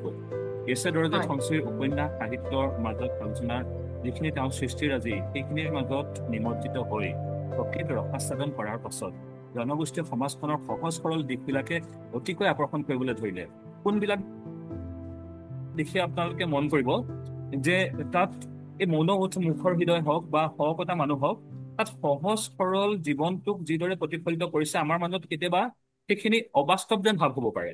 তাত এটা ধৰি লওক আপোনাৰ এইখন উপন্যাস লিংজিক উপন্যাস, তাত আমি যদি চাওঁ এটা ঋণাত্মক দিশৰ দৃষ্টিৰে কথাটো চাওঁ, তাত নৰবু চিৰিং নামৰ যুৱকজনৰ চৰিত্ৰটো পাৰ্শ্ব চৰিত্ৰ হলেও ই সামান্যতম উপেক্ষিত যেন ভাৱ হয়। কিন্তু এই নৰবু চিৰিঙে যেতিয়া নিমা লামুৰ প্ৰেমত পৰিছিল, সেই সম্পৰ্কটো আমাৰ সময়টো কমি আহিছে, আপুনি অকমান সৰু কৰি মানে কিছুমান এনেকুৱা লাগে যেন এইটো বাস্তৱ নহবও পাৰে, কিন্তু জনগোষ্ঠীয় জীৱনত সোমাই পৰি সেই সহজ সৰলতাৰ মাজেৰে আমি যদি সেই কথাখিনি উপলব্ধি কৰিবলৈ চাওঁ, সেয়া আমাৰ মনত নিশ্চিতভাৱে বাস্তৱ প্ৰতিফলিত হয়।